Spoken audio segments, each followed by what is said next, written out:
Mbote na bino nyonso, voici l'analyse ekobanda lelo na Edito. Bonjour Willy. Bonjour Kervin. Le temps a passé, la mascarade a continué, au détriment du peuple. L'arrogance avec laquelle le cupide de ces petits mondes blogue, joue de crédulité du peuple, donne de haut le cœur. Il m'a semblé que le moment était venu de raconter le grand ébranlement auquel nous assistons impuissants. Nous avons changé d'époque. Si les faussaires font sortir encore et encore de leurs mains agiles des nouvelles illusions, le peuple a cessé de les croire. Tout craque, l'horizon s'écharge, le nuage s'épaissit. L'histoire ne peut plus être maquillée, il est trop visible, trop spectaculaire. Nous sommes entrés dans le temps où l'imposture n'a plus ni ressources ni réserve. La classe politique a déclassé le Congo. Elle a précipité dans une impasse alors qu'elle avait mandat de la rétablir en sa grandeur. Et le peuple s'en est aperçu. Mais les politiciens ne sont pas seuls responsables. Ils ont pu s'appuyer sur des alliés utiles parmi toutes les élites en révolte contre le peuple. Il n'y a plus ni précaution à prendre, ni personne à ménager. Il faut que les Congolais sachent. Bonjour Kervin. Bonjour à tous et merci de suivre maïso.com, votre site. Quels sont les titres de l'analyse que nous allons développer aujourd'hui? Oui, merci Kervin. Nous voici encore réunis ensemble à Paris, où je poursuis mes vacances estivales pour décrypter l'actualité ô combien abondante de notre pays, la République démocratique du Congo, depuis le meeting de la majorité présidentielle, en passant par le retour d'Étienne Tshisekedi et le meeting de l'opposition du 31 juillet dernier. Premier point. Le meeting de forces politiques acquises au changement a eu lieu à l'esplanade sur le boulevard Triomphal où Étienne Tshisekedi, le président du Rassemblement, y était l'orateur. Décryptage dans cette édition.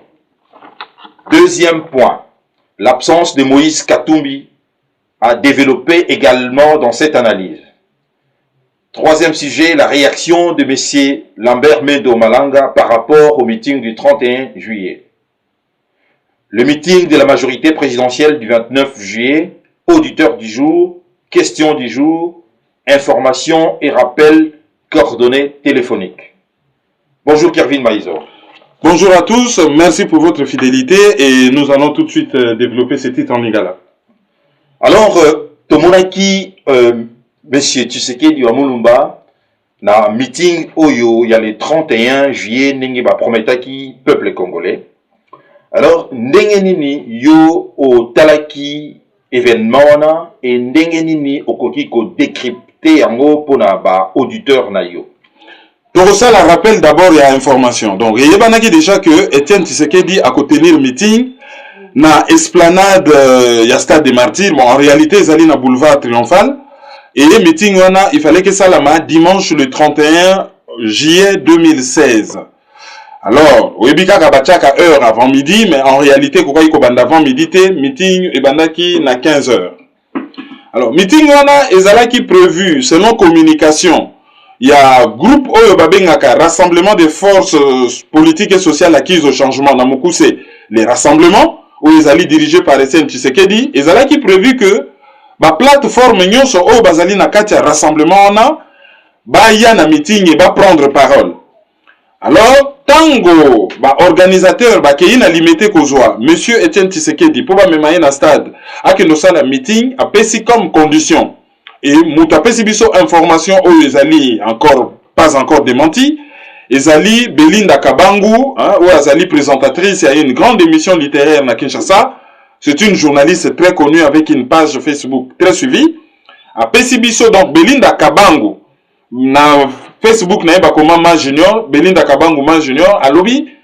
Tango ba comme pas Tshisekedi ba yebisi et que ba eko joyer pour na ba le meeting à répondre bango que meeting wana ezali ya ye azokende kuna te po akende koloba elongo na bato misusu soki ezali ke bato misusu pe bakoloba alors basala meeting na bango ya koya te après ba négociation ba se plier na volonté na ye et ba juillet abimi na lopango et ba militant na ye ba kamati ye bayembi banzembo nyonso tomesana koyoka. Mena banzembo nyonso bayembaki na nzela ti bakomisa ye na esplanade, nzembo eyokanaki mingi ezali ya Chichi zongisa ye na Rwanda. Et à propos ya nzembo wana tokofongola juste une parenthèse. Sonia Rolé ya RFI à Lobio, tango bazomema Tshisekedi bazaki koyemba des chansons à la gloire de Tshisekedi et ache en fond sonore ya Chichi zongisa ye na Rwanda. Nzembo wana ezali na gloire ya Tshisekedi te, ezali requête ya population, ezali demande ya population que Tshisekedi azongisa Kabila na Rwanda. Donc tango akomi na stade batu bazalaki, pardon, na esplanade, batu bazalaki ebele. Alors toi na estimation moko exacte te, mais il y avait une foule immense. Et aye kozwa parole, a sali meeting na Lingala et a distribué na presse texte ya ba propos na ye na français. Donc émission oyo tozali ko se contenter à la fois na ba propos na ye na Lingala et puis na ba propos na ye na français. Alors meeting ebandaki na 15h, à lobby pendant temps où ya kokai koloba, pas quand même assez long, et sonorisation ezalaki quand même assez clair, et message na ye elekaki. Batu bazalaki ko étouffé tellement batu bazalaki belé, il y a quelques personnes qui se sont évanouies, et message na ye elekaki et la population a réagi. Alors on a quatre messages na ya lobby ni.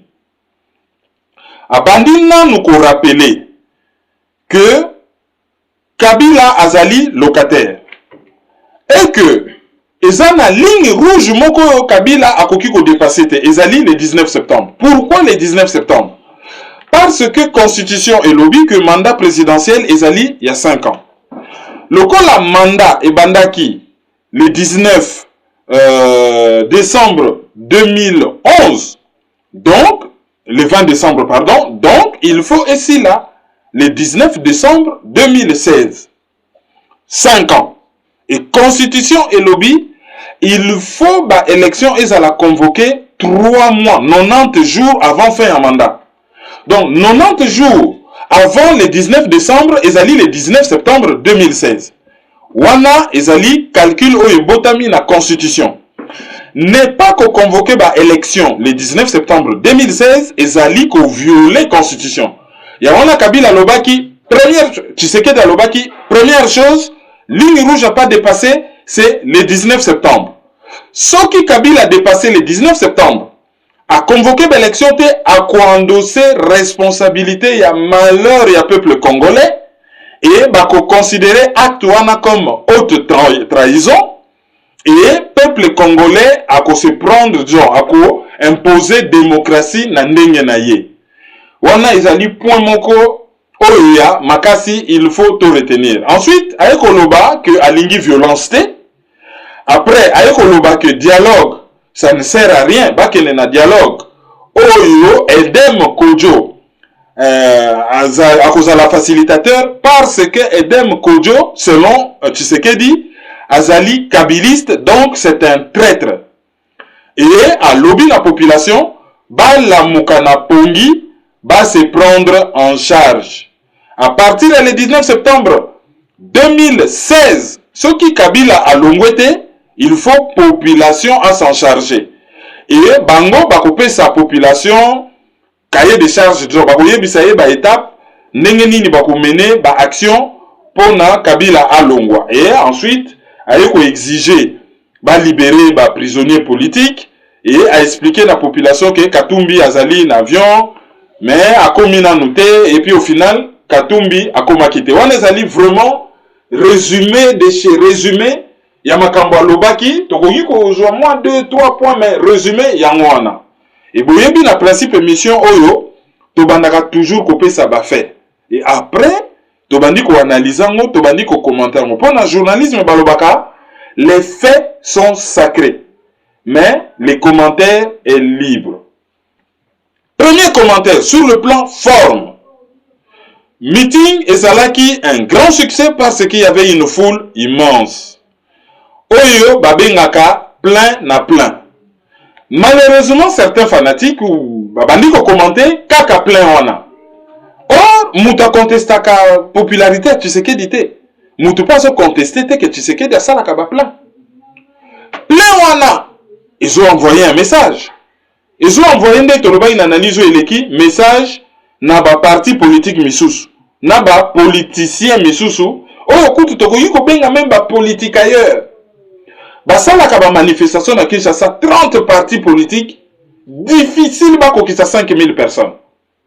Mais Tshisekedi seul, même pas l'UDPS, Tshisekedi seul a koki ko déplacer 1 million de personnes dans l'aéroport et plusieurs milliers de personnes, malgré que transport est difficile, puisque curieusement, apparemment, et selon les infos qui ont circulé, encore faut-il que ces infos soient avérées, bah, le but que société Transco, bah, tchaki un peu en chômage, que jour on est salaté. Bah, tu vas n'a pas moyen de bord. Et tu vas y chasser ça mounene, bah, distance impliquée, et zali, bah, distance moko mounene. Donc, sur le plan fond, après, sinon, nous message dans la politique ailleurs que, bazo arrivé na ba cheville na yete, baza na popularité te, ba koki ko mobiliser te. Après, si message ami balé pa ya Kabila, que, meeting na ye, oh, elekaki na stade du 20 mai, ba futaki batu, pour na baya, disons, ba prometaki batu mbongo, ba salaki appel l'entrée à stade, ba menasaki batu na musala, ba tchaki na ba ministère congé, jour férié, chômé et payé. Mais malgré cela, bakoki ko atteindre popularité na yete. Ils ont sous-entendre, le coup la Kinshasa zali microcosme à pays, ils ont sous-entendre que Tshisekedi étant populaire, donc c'est lui qui a pu ou qui aurait pu ou qui aurait gagné les élections. C'est-à-dire, ils ont l'accès déjà la popularité, on a que il y a de fortes chances qu'ils allaient yé Moutou à gagner qui ba élection. Et ça se limite là. Pour l'analyse, il y a qui tout n'a qui question to lobby. Popularité à Tshisekedi, Moutakoki Kouanga na yangote. Mais qu'est-ce que Tshisekedi fait de cette popularité au profit de la population? Excusez, Kervin Maïzo, excusez Ngaï, naté à point wana au lobby que meeting wana ezali lokola échantillon moko bezola ksake. Tshisekedi Moutaganya qui élection. Mana okata yo na kolobana yo que nous ne devons pas seulement yako tikala na échantillonnage wana parce que soki totali Vital Kamerhe ba plein oyo ya salaka tango akendeke par exemple na Bukavu kuna elingo lobate que Vital Kamerhe mta gagner l'élection. Comment Bukavu ezali microcosme ya pays te. Oui. Bukavu ezali peuplé lokola Kinshasa te. Oui. Kinshasa ezali ville moko oyo okoki ko retrouver presque ba tribu nyonso ya Congo. Oui. Et en quantité significative, oui. Okoki ko trouver les 4 langues nationales ya Congo en quantité significative. Oui. Et cette ville-région, ezali une des régions, avec peut-être les Katanga, la province orientale, la plus peuplée du Congo. C'est-à-dire, ce qu'on suit échantillonnage à Kinshasa sur le plan sociologique, et qu'on est significatif parce que, et qu'on produit des résultats, oyo, ou qu'on reprendre na ba ville mususu, parce que ce qu'on na échantillon na ba ville mususu, échantillon à la solidité et à la incomplet. Ce qui fait que Moutou Oya Bouyiko Sala plein, na Bandundu, na Bukavu, na Kindu, na Moutazo Sala plein na Kin, Moutakin a Bouyiko prétendre que Kinshasa Zali microcosme ya pays, donc plein na Ngai. Et Kokiko Zala significatif, il y a quelque chose que Moutou Oyo a sali plein na Kikwit par exemple, Oyo, Batu Bazala Kuna Bazali ba originaire ya coin, et puis Bato Bauta ailleurs, Bazali minoritaire et très visible.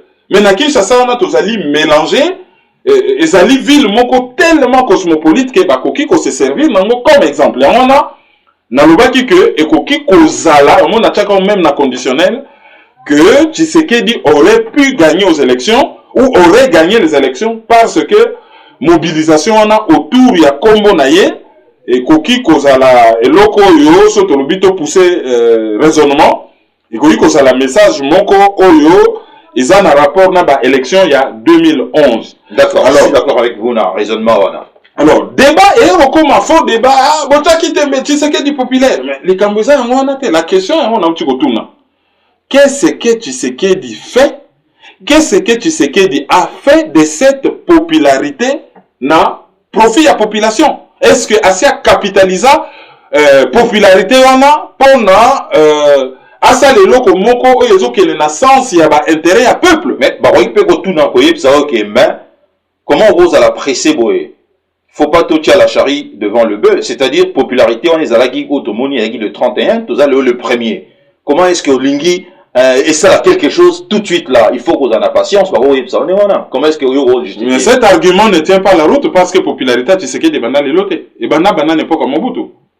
Si les lots, là concrètement, tout le monde n'est pas comme Mobutu, tout banakaka, banda a fait de la quota. Si les lots, qu'est-ce que tu sais que dit a fait de cette popularité contre l'occupation, concrètement, contre l'occupation. Parce que, ceux qui te font le dictionnaire, il y a terminologie, il y a droit international. Ceux qui te font cours, il y a droit international. Aucun intellectuel sérieux a coquille qu'on nie que Congo est allé à la fois occupé et infiltré. Et, politicien congolais, Yebiango, et tu sais qu'il dit est docteur en droit. Donc, il le sait. Pourquoi il n'a pas dit ça à Kinshasa? Soka Lobiangote, il a ses raisons. Justement, cette popularité, la foule, la masse, va tout naïe question, balobi, maladie tout so bela yango, yo monganga, pourquoi aux autres désigner maladité? Pourquoi aux autres désigner maladité? Parce que population va rappeler qui est, balobi, zongi saye na Rwanda. Ils ont sous-entendre qu'il y a une infiltration déjà. Même si on parle même pas d'occupation là, l'effet de Basoloba, zongi saye na Rwanda, na imaginaire populaire et na perception populaire et Nikoloba que il y a une infiltration à la tête de l'État. Et pourquoi cette infiltration? Donc, message de Zalaki Yangwana. Donc, bateau ba yena débat ya Tshisekedi populaire, Tshisekedi pas populaire, banani bachaki tembe. Le débat n'est pas là, bazo déplacé débat. Sikoyo tokota na message ya Tshisekedi. Na message ya Tshisekedi, yé mutalobaki bon memelanga ye, bon ligoteye, boyana ye awa, ye mutapretaki serment chez ye, conformément à la constitution, lelo oyo amitié na position ya opposant. Also totali bien, crise électorale ya 2011, Tshisekedi asa opposant à Kabila te, Tshisekedi azali protagoniste ya conflit électoral, ya contentieux électoral, azali même victime. Il y a contentieux, victime na contentieux électoral wana, et azali en même temps victime na fraude électorale. Donc, amitié déjà na position ya opposant, il y a moi en France 24 a titré, l'opposant Tshisekedi demande le départ du président Kabila. Donc, yemoko na presse internationale à faire passer message que yé azali opposant ya Kabila, or tel n'est pas le cas. Azali en conflit électoral, dans contentieux électoral, na Joseph Kabila. Wana, eloko liboso photo souligné. Ensuite, à lobby, que, bapesi préavis. Préavis par rapport na bail au yazanango na présidence. Donc, considérer Congo neti, lopango. Et, ndako eza na kati ya lopango wana ezali présidence. Pona mutu akende na présidence, o ezali ndako eza na kati ya lopango Congo, il faut assigner contrat. Et moutapesa ka contrat on ezali peuple. Alors, yele na lobi ke bapesa ye préavis à 3 mois et aussi le 19 décembre à Kende. Moutakopesa préavis on a ezali peuple et c'est Tshisekedi qui le demande. Alors, pona ye azo considérer Kabila comme un locataire légitime, locataire azo mérité que la locataire yandaku, sauf que azo jouer à qui perd gagne. Pour moi, lobby à qui perd gagne, c'est-à-dire obligé montre à bêta, ceux qui to bêta dame, ceux qui ba le ba pionionso, c'est que yo gagné. Yo ça l'effort que yo perdre, tout ce qu'on perd au gagner. Et Mututo azo résister pour na perdre té. Et Kabila azo jouer à qui perd gagne parce que na 2006 a perdre l'élection, mais a gagné présidence. Na 2011 a perdre l'issue sous l'élection, tout chango conditionnel. Et a gagné présidence. Alors, Moutou a joué na qui perd gagne. Au nom de quoi, Tshisekedi a payé préavis à 3 mois. Ce qui Moutazali, illégitime, Azali na katia illégalité, ba pesa kaye préavis, ba se comprometaka na yete, ba combataka ye tout de suite et sans embâche. Pourquoi Azo pesa ye temps? Après un lobby, le 19, il faut Kabila Akende. Donc là, à reconnaître évidemment que c'est Kabila qui est le président. Indirectement, c'est ça. Indirectement. Ensuite, le 19 décembre, à l'objet Kabila, il faut Akende. Mais garantie nini Tshisekedi azanango que Kabila kokende? Est-ce que azo reporter problème te? Parce que mauvaise foi ya Kabila et yebana. Bana n'époque à Jean-Pierre Bemba. Mauvaise foi na yé yebana. Mauvaise foi na yé et yebani na feuille de route. To tout nango mbalebele to lobi ah feuille de route eza kitoko. Mais mécanisme nini eza na feuille de route oyo ezo obligé ezo tia Kabila na position moko que il faut obéir na feuille de route. Ces mécanismes n'existent pas. Mais aye na même discours à lobby le 19 décembre il faut kende. Garantie nini par quel mécanisme to éviter? D'autant plus que na ba propos na ye il y a une contradiction. À lobby peuple a imposé démocratie na ndenge na ye. OK? Mais à ligi violence c'était pour makila ba congolais tangami. Oh, na face tozana muto ayaka na manduki. Mwana muke soka simbi manduki aza camarade na yote. Et munduki basekaka na ngote. Alors, de l'autre côté, tu as un bateau bazali très violent, mais vraiment violent et sans état d'âme. Ya lobby alingi violence te. Sikoyo bako bengana Kabila ngo le 19 décembre na ba sifflet, bako beta banzungu, bako bina ndombolo, bako ganga, bako pasola bilamba ou bako kende kolala na balabala devant quelqu'un qui est violent. Là, il ne l'explique pas. Ensuite, à lobby que ba étranger ba s'immiscer na makambo na biso te. De quel étranger il parle?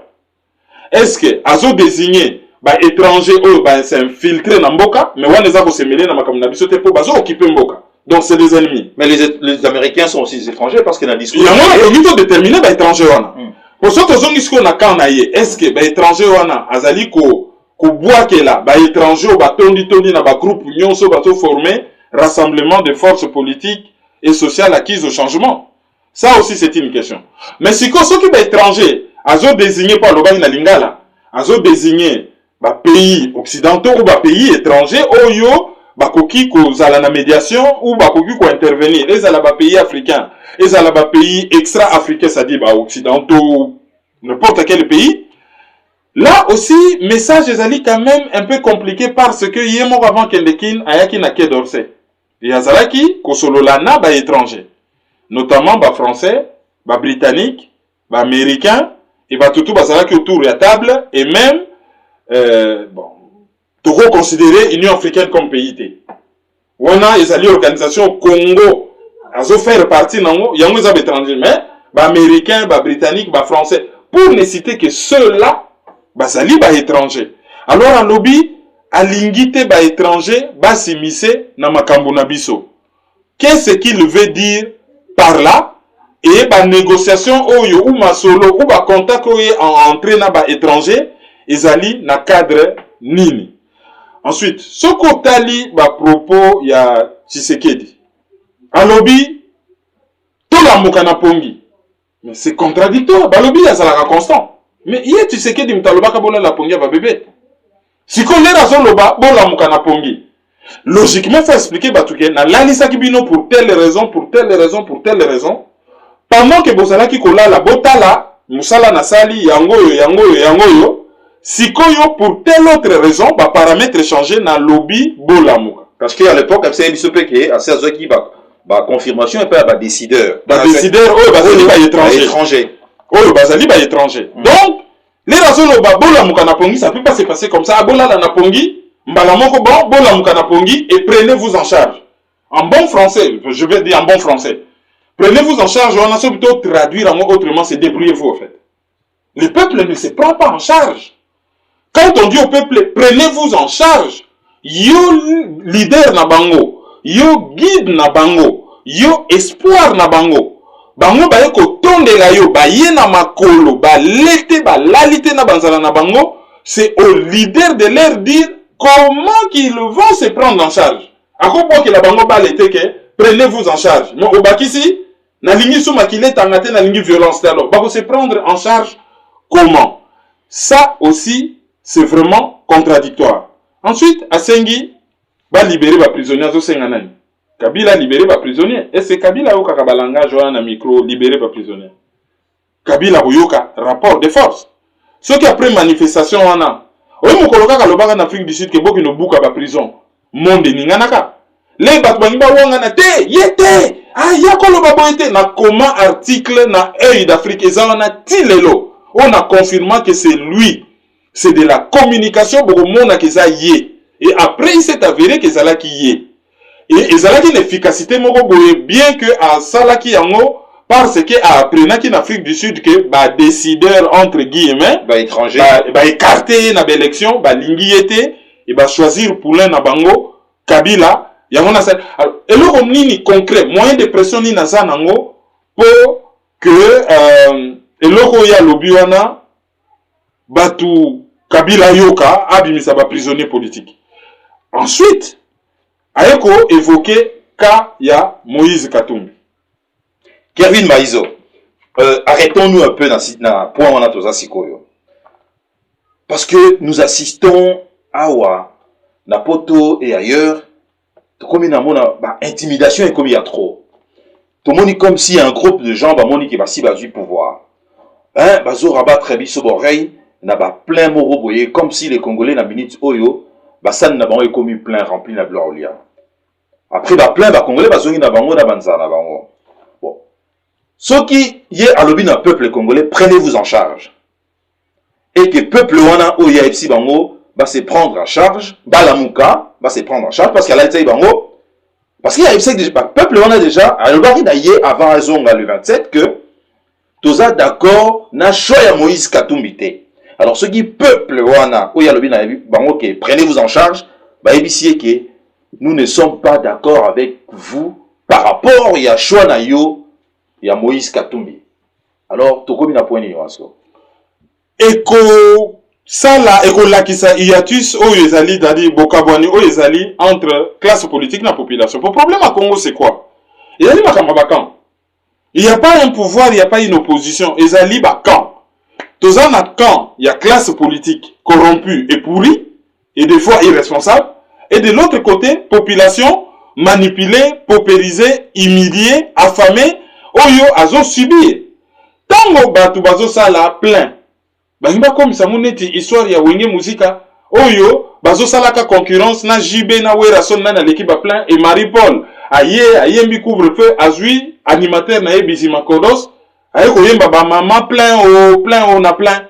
Et comment na banzembo ya après ba plein histoire pesili bo Werason na ye Marie-Paul azana ye JB azana ye ba fanatique pe ba misusu bazokema na bamia ba misusu bazana na poto bazako se débrouiller rien ne change. Donc ça nous likambuté ya plein na plein. Plein où ils ont intéressé bateau. Ils allaient ça n'allo c'est à la plein. Ils allaient ça qui a foufou ils à la plein. Ils allaient pas en avoir qui des classes. Ils allaient poche na à la plein. Ils allaient ba caisse à l'état ils à la plein.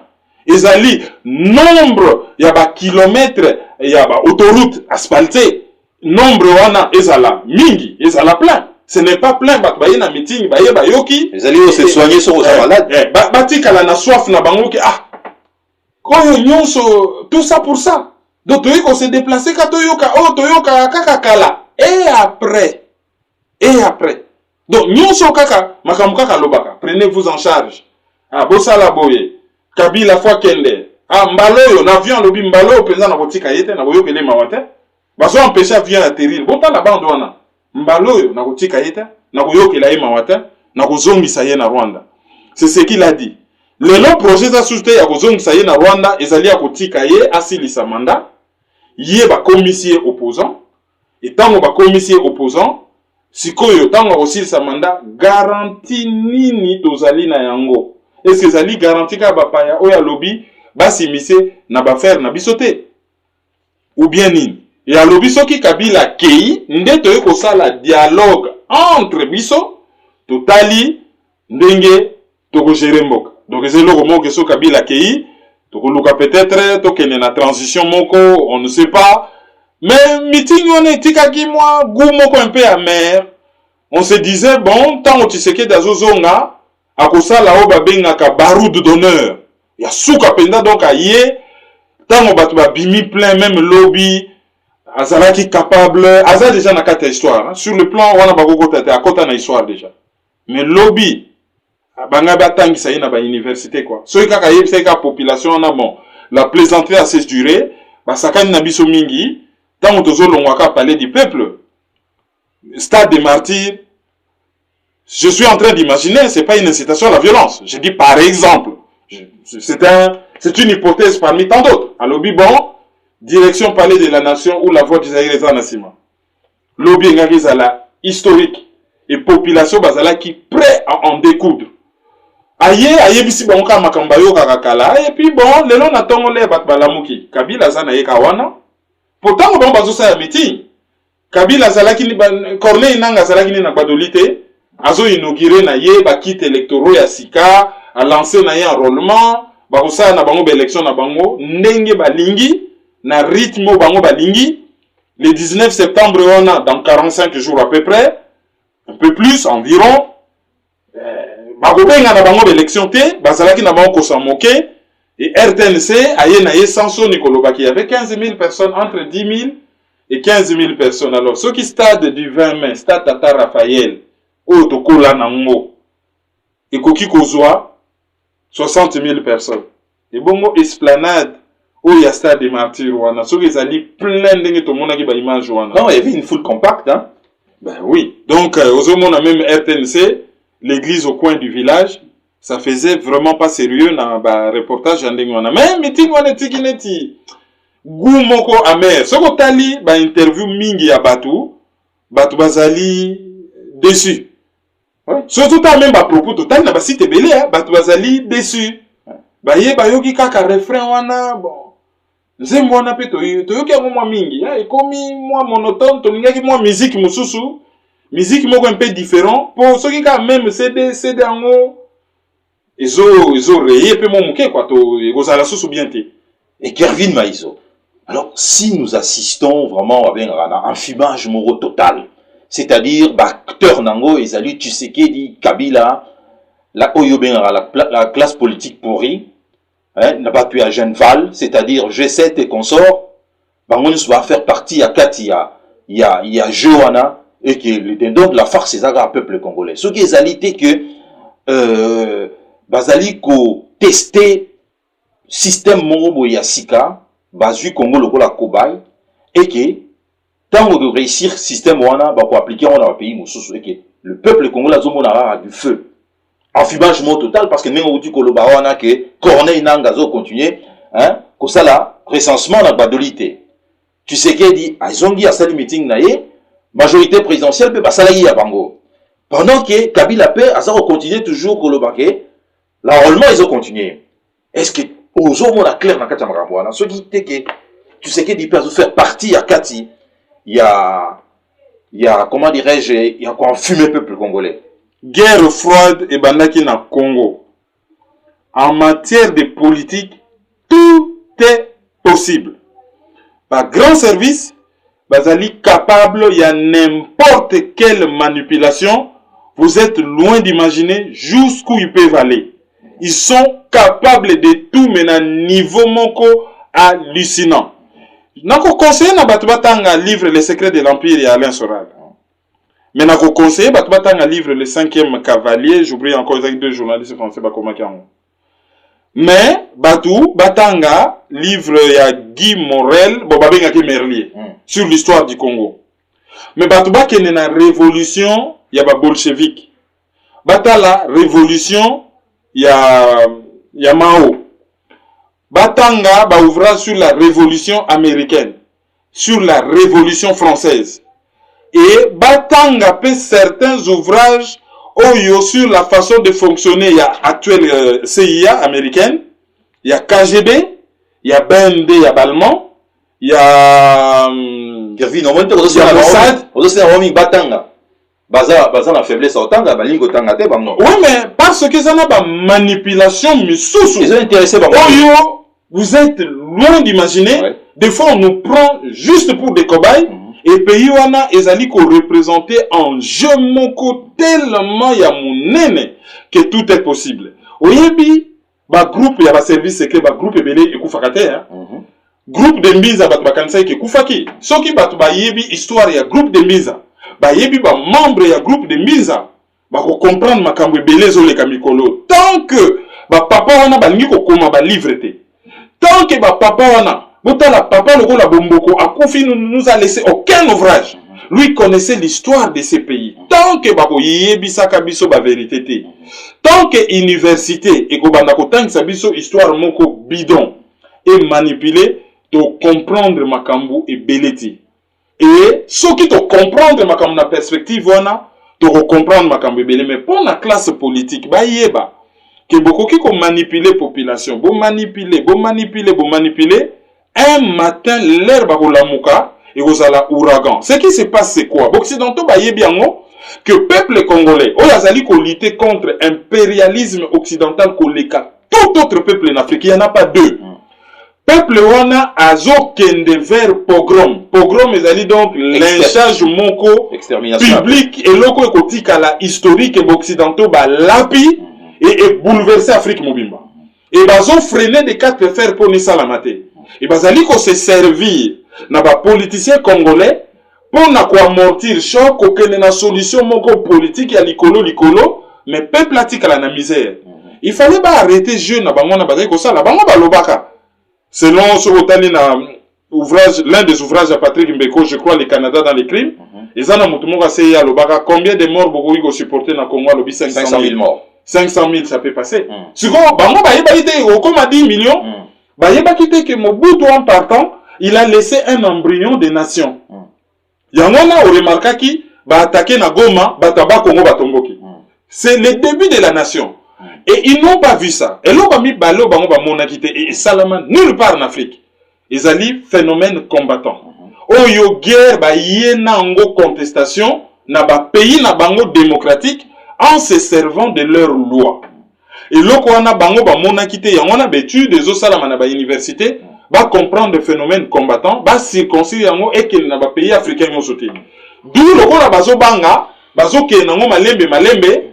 Et je crains fort que grand laboratoire wana va se servir na popularité à Tshisekedi comme tampon ou comme ressort ou amortisseur pour na et amortir choc au peuple congolais azo kane la kosala asala yangote. Bato bazo landa biso la loupe.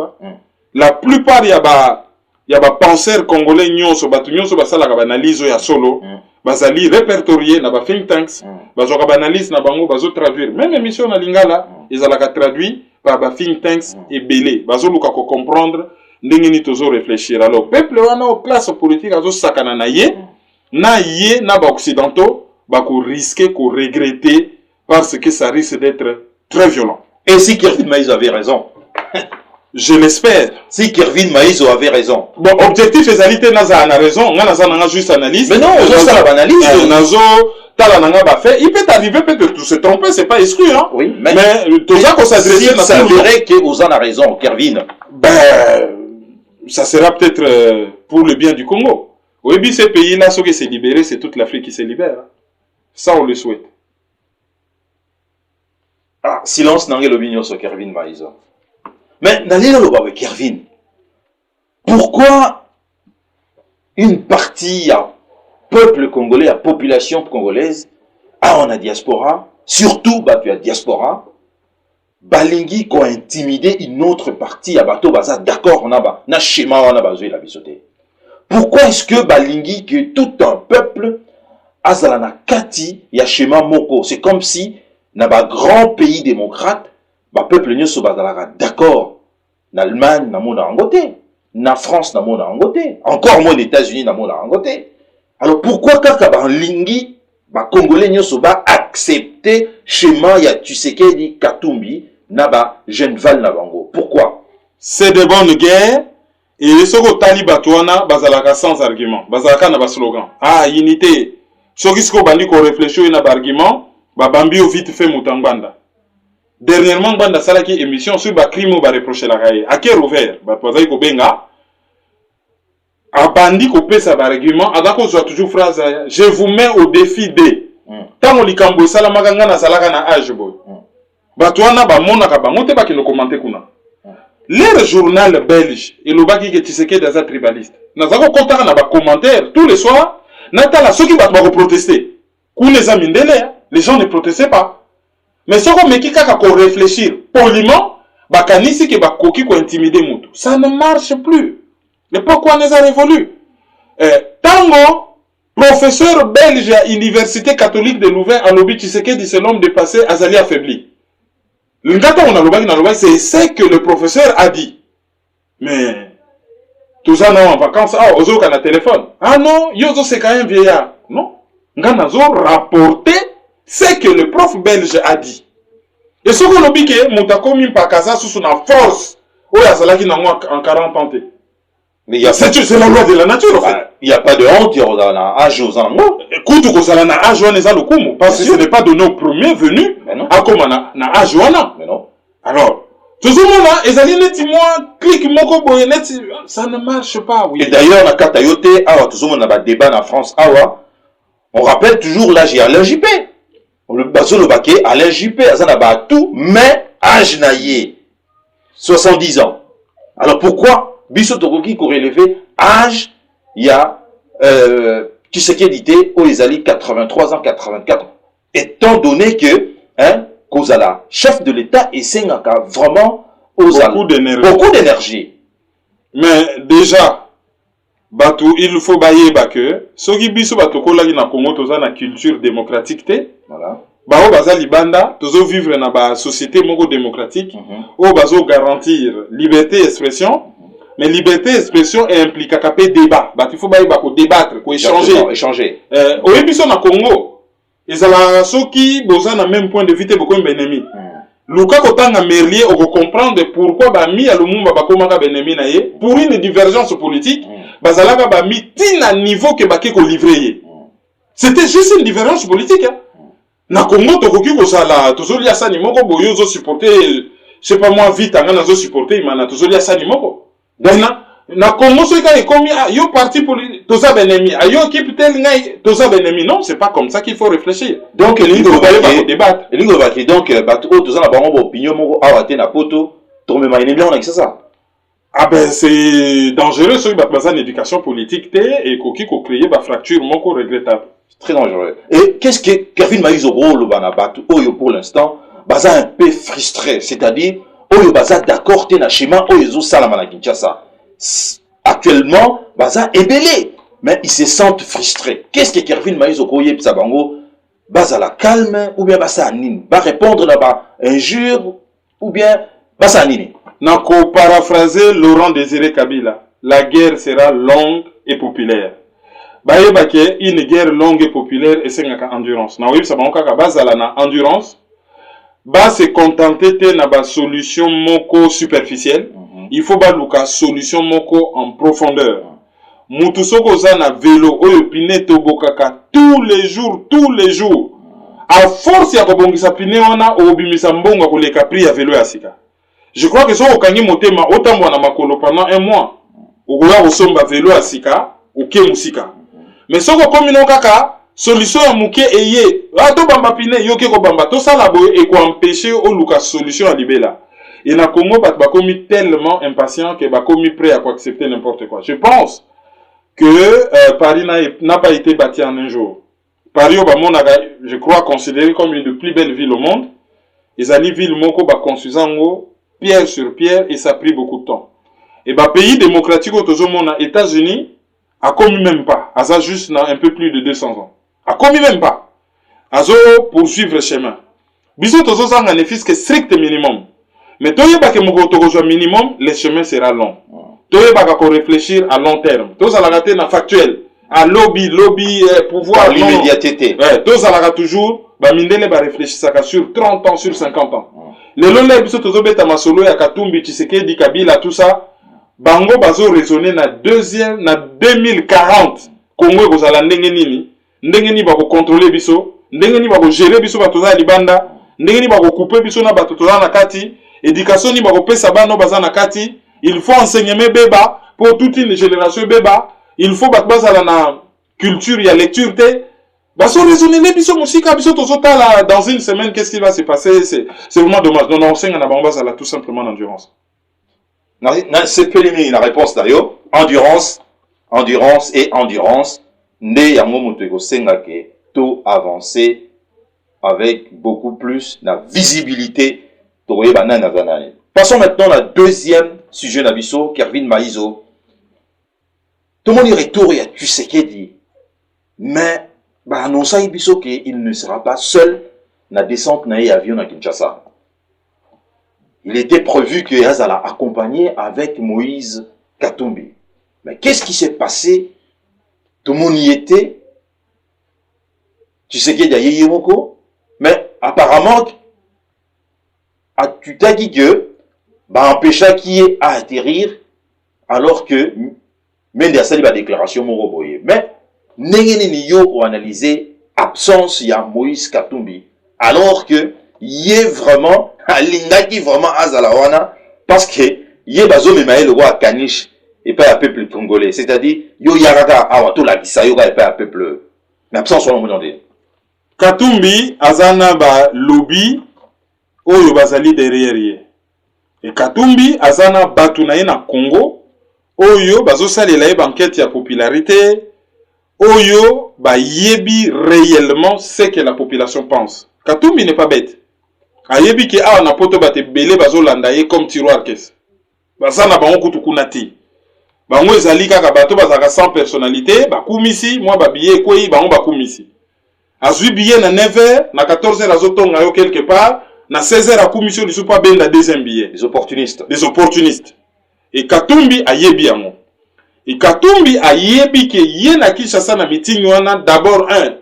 Tu sais que peut-être angakati kaya lobate, peut-être pour a décider que ye moko mutakoloba. Mais peut-être là a besoin parole.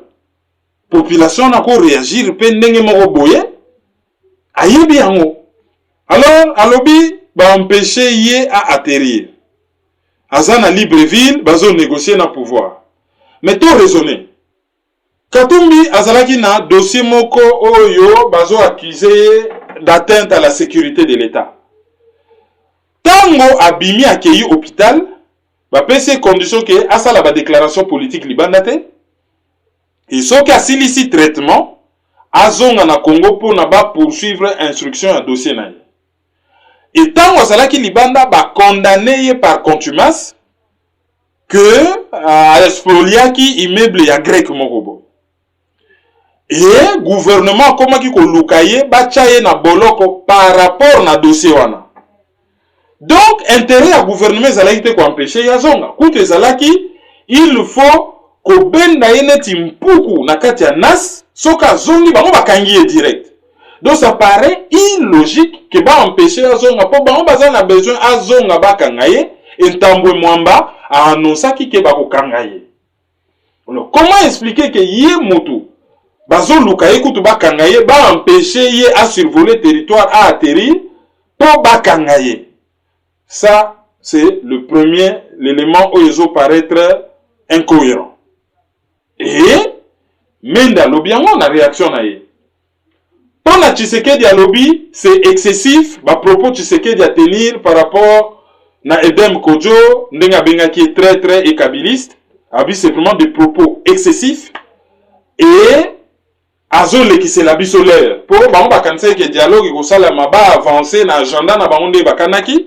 Le rôle à Tshisekedi a calé na ya boyi siko dialogue, kuta tindi mutu. Et pas il y a madame Dlamini Zouma na Union africaine qui nous expliquer pourquoi ba boyi dialogue. Pourquoi ba ko sala yango te donc Tshisekedi azole que la bangolais. Pour na Katumbi à lobby, selon Mende, à lobby Katumbi aza menteur. Kutu gouvernement zo linga kutu ye aya bakangaye.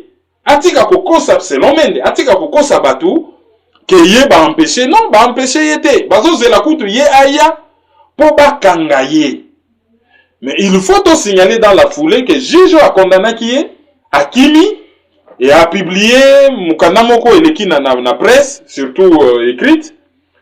Et bah lobby que il a condamné qui Katumbi sous pression ya Aner. Et le long de tozoyo ka juge Ramazan Yango apparemment à s'exiler aux États-Unis. Mais en même temps qu'Ervin ba méthode dans la Yango, nous avons vu ça na Burundi où ba juge belé ba Kimi Babimi Mboka, parce que bah acheter bango bah corrompt bango na kamususu. Tu dis de quel temps il s'agit?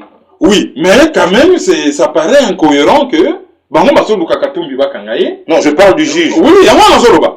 Donc soto zongeli incohérence c'est allé toujours même ceux qui ba condamné qui est par dépression.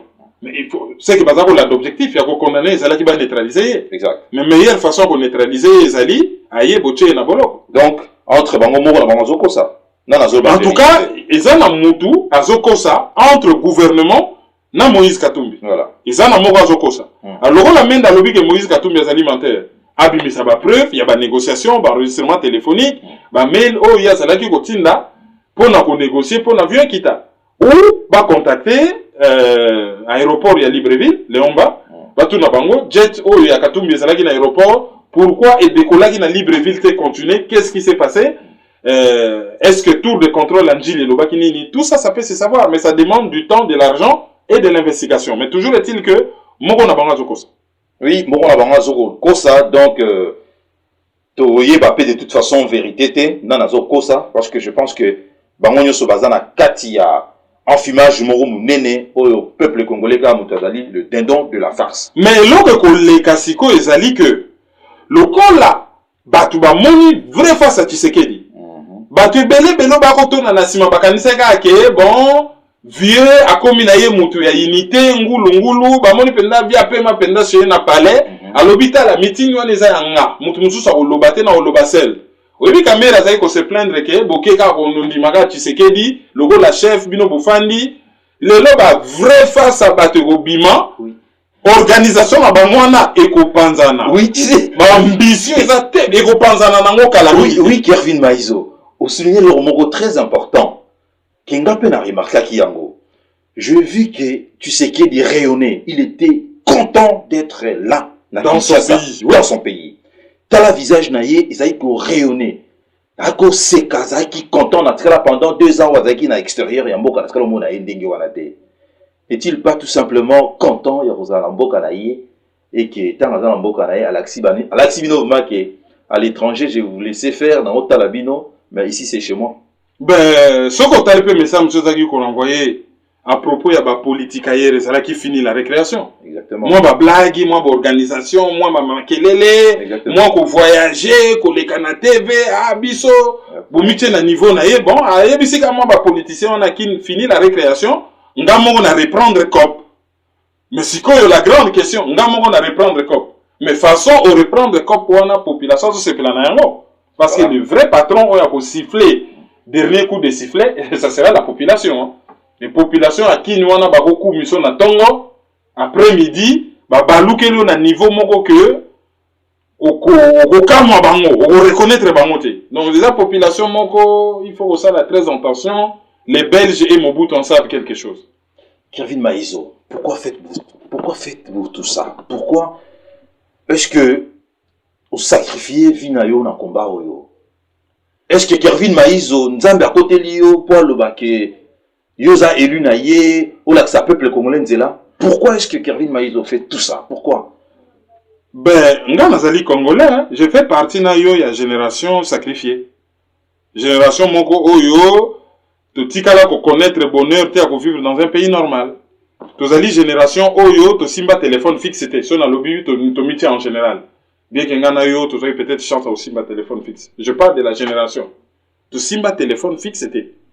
Tu ali génération oyo, tu signa chèque té. Tu yebi compte à banque ndenge zalagate. Tu ali génération oyo, moyen de transport ezali luxe. Tu ali génération oyo, tango biso to kota na université, bazo kanga restaurant université. Tu yebi resto uta. Tu ali génération oyo, toyoka eloko moko loko aka na solo comme nango bourse. Tozali génération moko tellement sacrifiée que la seule chose etikali na biso ko sala ezali ya ko limiter ba dégâts. Oh génération liboso sali poto tika ba na biso bazala heureux. Et ça c'est le devoir de tout le monde. Et on a le mutu na mutu asala ce qu'il peut par rapport à ba compétence na. Pendant que nga nazo sala peut-être analyse pour na ko conscientiser batou. Les ana batu oyo, bazo financer, ba voyage ya batu, bazo financer, ba manifestation, ba banderole. Les ana batu oyo, bazo koma ba livre. Les ana batu oyo, bazo tambola na ba bureau. Mais ils appellent na ba maman oyo, ateki makala na ye, ateki pilipili dans la misère. Atindi mwana na ye na poto, alobi kene. Mais otangi sa bandeko na yo, otangi sa wana pe ezali kaka po na famille te. Tango batu bazo tanga, ezali pe po na pays. Donc mutazo salango na ndenge na ye chacun selon ndenge pe s'améliorer ezala biso ezala génération ba papa na biso peut na ba papa ebele bazana ko rattraper derrière la génération na bango bazé ebele et ba papa na il nous arrive de parler avec eux au téléphone ça partout dans le monde moi na biso ezalaka boye tala mukile salaka boye tala erreur salamaka. Alors ce qui se passe là lelo ezalika tout simplement que génération liboso ezalaki en contact na colonisation baza complexé biso génération na biso toza en contact na colonisation te to botama na période d'indépendance et toze belé tozo vivre libanda to na complexe en libanda te ni mundele ni jaune toza na complexité ezali un des éléments ekoki ko permettre biso to sauver mboka na biso et na ba nouvelle technologie tozali enfermé na ba pays na biso te tozali ouvert sur le monde et tozali ba panafricain. Donc toyebi que destin na biso ezali lié pe na ba pays misusu ya wana tozali pas en contact na ba jeune ya pays misusu o pe bazali ko s'engager mais ko s'engager pour un pays et pe samela pe mutututé je pense que quelque part ezali pe soto bito ke na culture na biso ezali nzambe pe mutaponaka que mutu mususu azala capable ya ko sacrifier temps na ye place au mutu mususu azali na ye capable te donc quelque part aussi ezalaka destin ezalaka pe nzambe mutaponaka batu na misala ya makona. Je suis ému, Kervin, qui répond au PCI. Je suis vraiment envahi d'émotion. Il y a des jeunes Congolais, basés encore dans la réflexion profonde, il y a genre nayo. Et ce qui m'attriste, c'est toujours, il y a des insultes. Il y a des konabiso mususu, il y a dimension, il y a travail, oyo salarate. Il y a travail, il y a des konabiso mususu, mon frère, le quoi, Patrick Beko, que j'aime beaucoup. Travail na bangoupe. Et ça va travailler mon gros profond. Mais malheureusement, tout ça, quand il y a idéologie à immédiateté, il y a un gros exact ça là qui va bazar oye ba musala zo salate. Mais peuple, bazar déjà debout, vent debout, bazar oye ba qui fait quoi?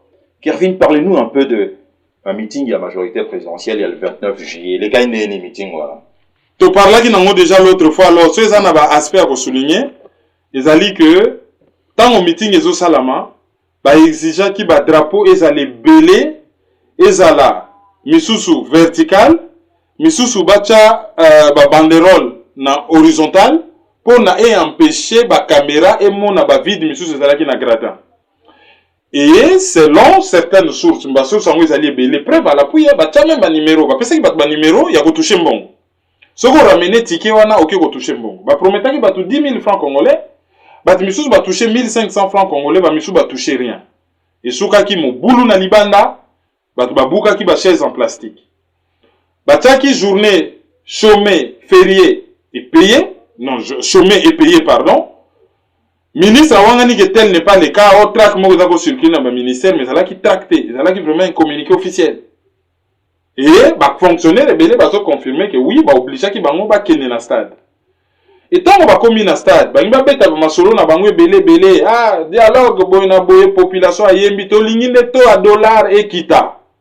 Donc ba yaki na bango wana bazalaki sans conviction. Alors RTNC akoki ko sala na ye tout. Ezali na on la politique ya Autriche. Autriche akanisa ke soka bombi mutu na sama belé danger zo yela été. Soki batuya majorité présidentielle entre guillemets na ya PPRD ba yi comme na réalité na face la réalité za yango wana ba obligé ki batu ba yana ba bis ba réquisitionner ba bis mais constitution lobby que l'administration publique est apolitique ba koki ko obligé ba fonctionnaire ba yana makasi na meeting politique te ezali violation ya constitution il suffisait ba fonctionnaire ba boya bango tout en masse ceux qui ba sanctionner bango ba se servir na ba association ba juriste ba kei kaka na cour constitutionnelle na bango ba embarrasser bango ba lobi voilà fonction publique ezali politique ba obligé surtout que na meeting moko politique.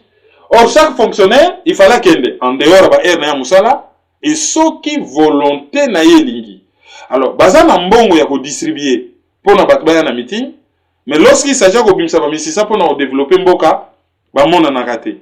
Alors côté population stade batbayaki belé mais ça qui pas aussi rempli comme un œuf nenge banga ba faire croire batu po ezaki na partie ba gradin ezala ki vide et to monaki ba photo na Facebook pena batu na ba numéro oyo eza ba numéro ya ko toucher ba mbongo po ba journaliste ebele ba bengaki bato oyo bayebani te na différents coins ya ville ozomona ke bato bazalaki na mwa eloko ya ko toucher mbongo et puis esprit ya komela bato donc mbongo ezobima na caisse à l'état pour un meeting privé et babimisi 10 000 par personne mais bazopesa moto 1500 bamisusu bameli bango alors bazocreuser propre tombe na bango et ezolakisa déjà ke bazovivre na environnement moko hostile yango na meeting ya le 31 ezali réponse le 31 bozwi société moko ya transport botyango na chômage po bato baya te bato bayebele ya ofele d'un côté forcé payer bato muke et de l'autre côté pas forcé gratuit ba condition à transport difficile bato bayebele elingi koloba nini bato faut bayebela et batimbela surtout bato faut bayebela batimbela surtout Kervin Maïzo auditeur du jour ezali Freddy Matumona Makese azali na Neuilly-sur-Seine banlieue parisienne France Thierry Matumona Makese pourquoi na lobi Freddy c'est Thierry Matumona Makese azali na Neuilly-sur-Seine ezali ville moko UP ya banlieue parisienne oyo kalakala Sarkozy azalaka maire nango c'est une ville quand même assez connue on a banlieue parisienne. Question du jour Kervin. Il y a quelques années tant mené à Koufaki ba politicien ba kende ko sala show na Kikwit pour ba récupérer et bembe ya mené ya pour des raisons politiques. Et na stade à Kikwit podium s'effondra ki ba Koufaki est belé. L'hôpital à Kikwit kutu morgue ma trop. Alors ba lobaki ke enquête ko salama ba responsable ba ko sala trouver. Til lelo bakanga mutute où en est l'enquête bato bakufaki na Kikwit na stade pour na concert à l'hommage ya King Kester Emeneya sort na bango nini rappel l'information et puis coordonner à téléphone sur les alliés au repesa bato le 13 août tozali na banlieue parisienne ezali na réunion munene ya ba résistant et salama. Et parmi les intervenants, il y aura Patrick Mbeko, Odombo, Nangaï, et il y aura aussi d'autres personnes, Boya et Belé. Le 27 août, le 13 août, ensuite le 27 août, ils ont la journée Mogo ya jeunesse ya Mounene, et qu'au Salama, na Stockholm, na Suède, il y a de fortes chances que j'y sois. Et puis, qu'on rappelait tout simplement pour Nabato Bazanata en Kotanga, ils ont un article Moko au vitriol sur Kofi Olomide, dans le journal Le Monde, en ligne. Alors, Le Monde Afrique, c'est-à-dire Le Monde, en France, c'est le plus grand quotidien de France. Ils ont des témoignages, il y a danseuses, en tout cas, dépeindre d'une manière quand même assez catastrophique. Mais ils ont des témoignages, tant que témoignage, il n'y a pas eu confrontation entre Emene et la danseuse. Non, entre Kofi et la danseuse. Entre Kofi et la danseuse, donc, et quand il y a la caca, témoignage, ils ont la valeur juridique. Mais toujours est-il que Nengebimi dans le monde, c'est très salissant pour l'article. Donc, binomo bo luka dans le monde afrique.fr et bon monde, et puis Jeune Afrique pas comment que le monde dans ce sens-là, vraiment, ça risque d'être le début de la fin. Quant à moi, Norlobara, Kervin, Oumela, Oya Roboya, Kondimayo, Agenrosa Mokil Nayer. Ben, Congo P, et c'est quoi? Comme ça, Bissonio surtout se retrouver dans un pays développé où il fait bon vivre, où Togosala analyse sur comment développer notre pays, sur qu'est-ce qu'on peut faire pour des générations futures. Et on a débat, ezalaka na maizo.com, votre site, ezalaka na chaîne YouTube nangai Kerwin Maizo, ezalaka na ba chaîne no barele ya Gabiso Neti Radio Bendele, Hot 243, Africa 243, Congo Synthèse, Kinshasa Makambo, etc. Et ezalaka deux fois na téléphone 0033 758 469 414 ezali Lika Mobile France. C'est à vous, il y a qu'à approvisionner on a ba unité pour ezali téléphone na bino ngana simba ngokaka ko simba. Sur ce, nazo senga bino merci ndenge boyoki biso pendant un peu plus d'une heure. Kervin Maizo, Ougaouye, Oumela. Merci. Merci Willy et au revoir. Donc, tu as Willy Lokassa. Merci Willy Lokassa, au revoir. circuler, encore faut-il que ces infos soient avérées. Bah, lobby que société Transco, bah, tchaki yango un peu en chômage, que jour on est salaté. Bah, tu vas n'a pas moyen de bord. Et tu yebi qui chasser ça mounene, bah, distance impliquée, et zali, bah, distance moko mounene. Donc, sur le plan fond, après, sinon, nous message na ba politique ailleurs que, bah, zo arrivé na ba cheville na yete, baza na popularité te, ba koki ko mobiliser te. Après, si message ami balé pa ya Kabila, que, meeting na ye, oh, elekaki na stade du 20 mai, ba futaki batu pour na baya disons ba prometaki batu mbongo ba salaki appel l'entrée à stade ba menasaki batu na musala ba tchaki na ba ministère congé jour férié chômé et payé mais malgré cela ba koki ko atteindre popularité na yete ils ont sous-entendre le kola Kinshasa ezali microcosme à pays ils ont sous-entendre que Tshisekedi étant populaire donc c'est lui qui a pu ou qui aurait pu ou qui aurait gagné les élections. C'est-à-dire, ils ont l'accès déjà dans la popularité, il y a de fortes chances qu'ils allaient Moutou à gagner qui bah élection. Et ça se limite là. Pour l'analyse, il y a qui question de lobby. Popularité à Tshisekedi, Moutakoki Kouanga na yangote. Mais qu'est-ce que Tshisekedi fait de cette popularité au profit de la population? Excusez, Kervin Maïzo, excusez Ngaï. Naté ma point wana au lobby que meeting wana ezali lokola échantillon moko bezola ksake tu sais que di moto gagner qui élection mana okata yo na loba na yo que nous ne devons pas seulement yako tikala na échantillonnage wana parce que soki totali Vital Kamerhe ba plein oyo ya salaka tanwa kendeke par exemple na Bukavu kuna elingo loba te que Vital Kamerhe moto gagner élection comment Bukavu ezali microcosme ya pays. Oui. Bukavu ezali peuplé lokola Kinshasa te. Oui. Kinshasa ezali ville moko oyo okoki ko retrouver presque ba tribu nyonso ya Congo. Oui. Et en quantité significative. Oui. Okoki ko trouver les 4 langues nationales ya Congo en quantité significative. Oui. Et cette ville-région ezali une des régions avec peut-être les Katanga, la province orientale la plus peuplée du Congo. C'est-à-dire, ce qu'on suit échantillonnage à Kinshasa sur le plan sociologique et qu'on a significatif parce que et qu'on produit des résultats, ou qu'on reprendre dans la ville Moussousou parce que ce qu'on a échantillon dans la ville Moussousou, échantillon qu'on a la solidité et qu'on a la incomplet.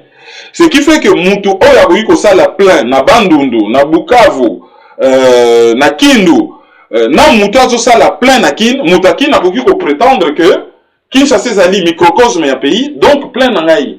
Et koki kozala significatif, il y a quelque chose que mutu oyo asali plein na kikwite par exemple, oyo bato bazalaka kuna bazali ba originaire ya coin, et puis bato ba uta ailleurs bazali minoritaire et très visible. Mais na Kinshasa on a tozali mélangé, ezali ville moko tellement cosmopolite que bakoki ko se servir nango comme exemple. Ya wana nalobaki que ekoki kozala on a tchaka même na conditionnel que Tshisekedi aurait pu gagner aux élections ou aurait gagné les élections parce que mobilisation on a autour ya kombo na ye ekoki kozala eloko yo so to lobito pousser raisonnement ekoki kozala message moko oyo ils ont un rapport na ba élection il y a 2011. D'accord, alors je suis d'accord avec vous na raisonnement wana. Alors, débat et comme un faux débat, bon, tu sais que du populaire, mais les Cambodgiens, la question est, on a un petit peu tout. Qu'est-ce que Tshisekedi fait? Qu'est-ce que Tshisekedi a fait de cette popularité na profit à la population? Est-ce que Asia capitalisa popularité on a pendant asa le loko moko ezo que le naissance y a ba intérêt à peuple? Mais bah oui peut tout na koyeb ça OK mais comment vous à la presser boy? Faut pas toucher à la charrie devant le bœuf, c'est-à-dire popularité on est à la guy automoni avec le 31, tout ça le premier. Comment est-ce que Olingi et ça a quelque chose tout de suite là, il faut qu'on en a patience, bah oui, ça on est voilà. Comment est-ce que vous justifiez? Mais cet argument ne tient pas la route parce que popularité tu sais que des banales loté. Et banana n'est pas comme Mobutu. Si les lots là concrètement, tout le monde n'est pas comme Mobutu. To banda kaka banda afde la quota. Si les lots, qu'est-ce que Tshisekedi a fait de cette popularité contre l'occupation, concrètement, contre l'occupation. Parce que, ceux qui te font le dictionnaire, il y a terminologie, il y a droit international. ce qui toke na bakour ya droit international, aucun intellectuel sérieux a koki ko nier que Congo ezali à la fois occupé et infiltré. Et les politiciens congolais yebi yango, et Tshisekedi est docteur en droit. Donc il le sait. Pourquoi il n'a pas dit ça à Kinshasa? Ben Soka Lobiangote, il a ses raisons. Justement, cette popularité, la foule, la masse va tout naïe question balobi maladie toso bela yango yo monganga, pourquoi oso désigner maladité? Pourquoi oso désigner maladité? Parce que population va rappeler qui est balobi zongi saye na Rwanda. Ils ont sous-entendre qu'il y a une infiltration déjà. Même si on ne parle même pas d'occupation là, l'effet de Basoloba, zongi saye na Rwanda, na imaginaire populaire et na perception populaire et que il y a une infiltration à la tête de l'État. Et pourquoi cette infiltration? Donc, message de Zalaki Yangwana. Donc, bateau baye na débat ya Tshisekedi populaire, Tshisekedi pas populaire, banani bachaki tembe. Le débat n'est pas là. Bazo déplacé débat. Sikoyo tokota na message ya Tshisekedi. Na message ya Tshisekedi, ye mutalobaki bo memelanga ye, bo ligoteye, bo yana ye awa, ye mutapretaki serment chez ye, conformément à la constitution, lelo oyo amitié na position ya opposant. Also totali bien, crise électorale il y a 2011, Tshisekedi asa opposant à Kabila te. Tshisekedi azali protagoniste, il y a conflit électoral, il y a contentieux électoral, azali même victime. Il y a contentieux, victime na contentieux électoral wana, et azali en même temps victime na fraude électorale. Donc, amitié déjà na position ya opposant, il y a moi en France 24 a titré l'opposant Tshisekedi demande le départ du président Kabila. Donc, yemoko na presse internationale à faire passer message que yé azali opposant ya Kabila, or tel n'est pas le cas. Azali en conflit électoral, na contentieux électoral na Joseph Kabila. Wana eloko liboso photo souligner. Ensuite à lobby que bapesi préavis par rapport na bail o yaza nango na présidence. Donc considérer Congo neti lopango. Et ndako eza na kati ya lopango wana ezali présidence. Pona mutu akende na présidence o ezali ndako eza na kati ya lopango Congo, il faut assigner contrat. Et mutu apesaka contrat wana ezali peuple. Alors, yele na lobi ke bapesa ye préavis à 3 mois et aussi le 19 décembre à Kende. Muta kopesa préavis wana ezali peuple et c'est Tshisekedi qui le demande. Alors, pona ye azo considérer Kabila comme un locataire légitime, locataire azo mérité kozala locataire yandaku, sauf que azo jouer à qui pergagne. Pour moi lobby à qui pergagne, c'est-à-dire obligé moto yako beta. Soki tobeta dame, soki ba leo ba pion nyonso, c'est que yo gagné. Yo ça l'effort que yo perdre, tout ce qu'on perdre au gagner. Et Mututo a résisté pour na perdre et Kabila a joué à qui perd gagne parce que na 2006 a perdre l'élection, mais a gagné présidence. Na 2011 a perdre l'issue sous l'élection, tout chango conditionnel et a gagné présidence. Alors Mututo a joué na qui perd gagne. Au nom de quoi? Tshisekedi a fait préavis à 3 mois. Ce qui Moutazali illégitime, azali na kati ya illégalité, ba pesa kaye préavis te, ba se comprometaka na yete, ba combataka ye tout de suite et sans embâche. Pourquoi azo pesa ye temps? Après un lobby, le 19, il faut Kabila akende. Donc là, à reconnaître évidemment que c'est Kabila qui est le président. Indirectement, c'est ça. Indirectement. Ensuite, le 19 décembre, à lobby Kabila, il faut akende.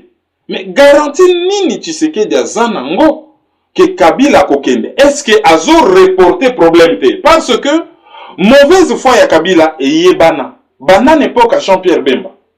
Mauvaise foi na yese yebana. Mauvaise foi na ye et yebani na feuille de route. To tout nango mbalebele to lobi ah feuille de route eza kitoko. Mais mécanisme nini eza na feuille de route oyo ezo obligé. Ezotia Kabila na position moko que il faut obéir na feuille de route. Ces mécanismes n'existent pas. Mais il y a même discours à lobby le 19 décembre il faut qu'elle garantie nini par quel mécanisme D'autant plus que dans les propos, il y a eu une contradiction. À lobby, peuple a imposé démocratie dans le ok? Mais à l'ingé violence, c'était pour Makila Bakongolais Tangami. Oh, na face, tozana mutayaka na manduki. Moi, na muke soka simbi manduki, aza camarade na yote. Et manduki ba sekaka na ngote. Alors, de l'autre côté, on a bateau Bazali très violent, mais vraiment violent, et sans état d'âme. Il y a lobby, à Lingi, violence. Sikoyo, bako bengana Kabila le 19 décembre, na ba sifflet, bako beta banzungu, bako bina ndombolo, bako ganga, bako pasola bilamba, ou bako lala na balabala devant quelqu'un qui est violent.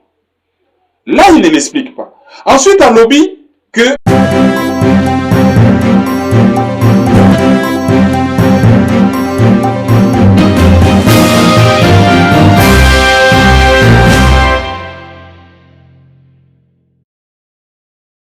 Mbote na bino nyonso, voici l'analyse Ekobandalelo na Edito.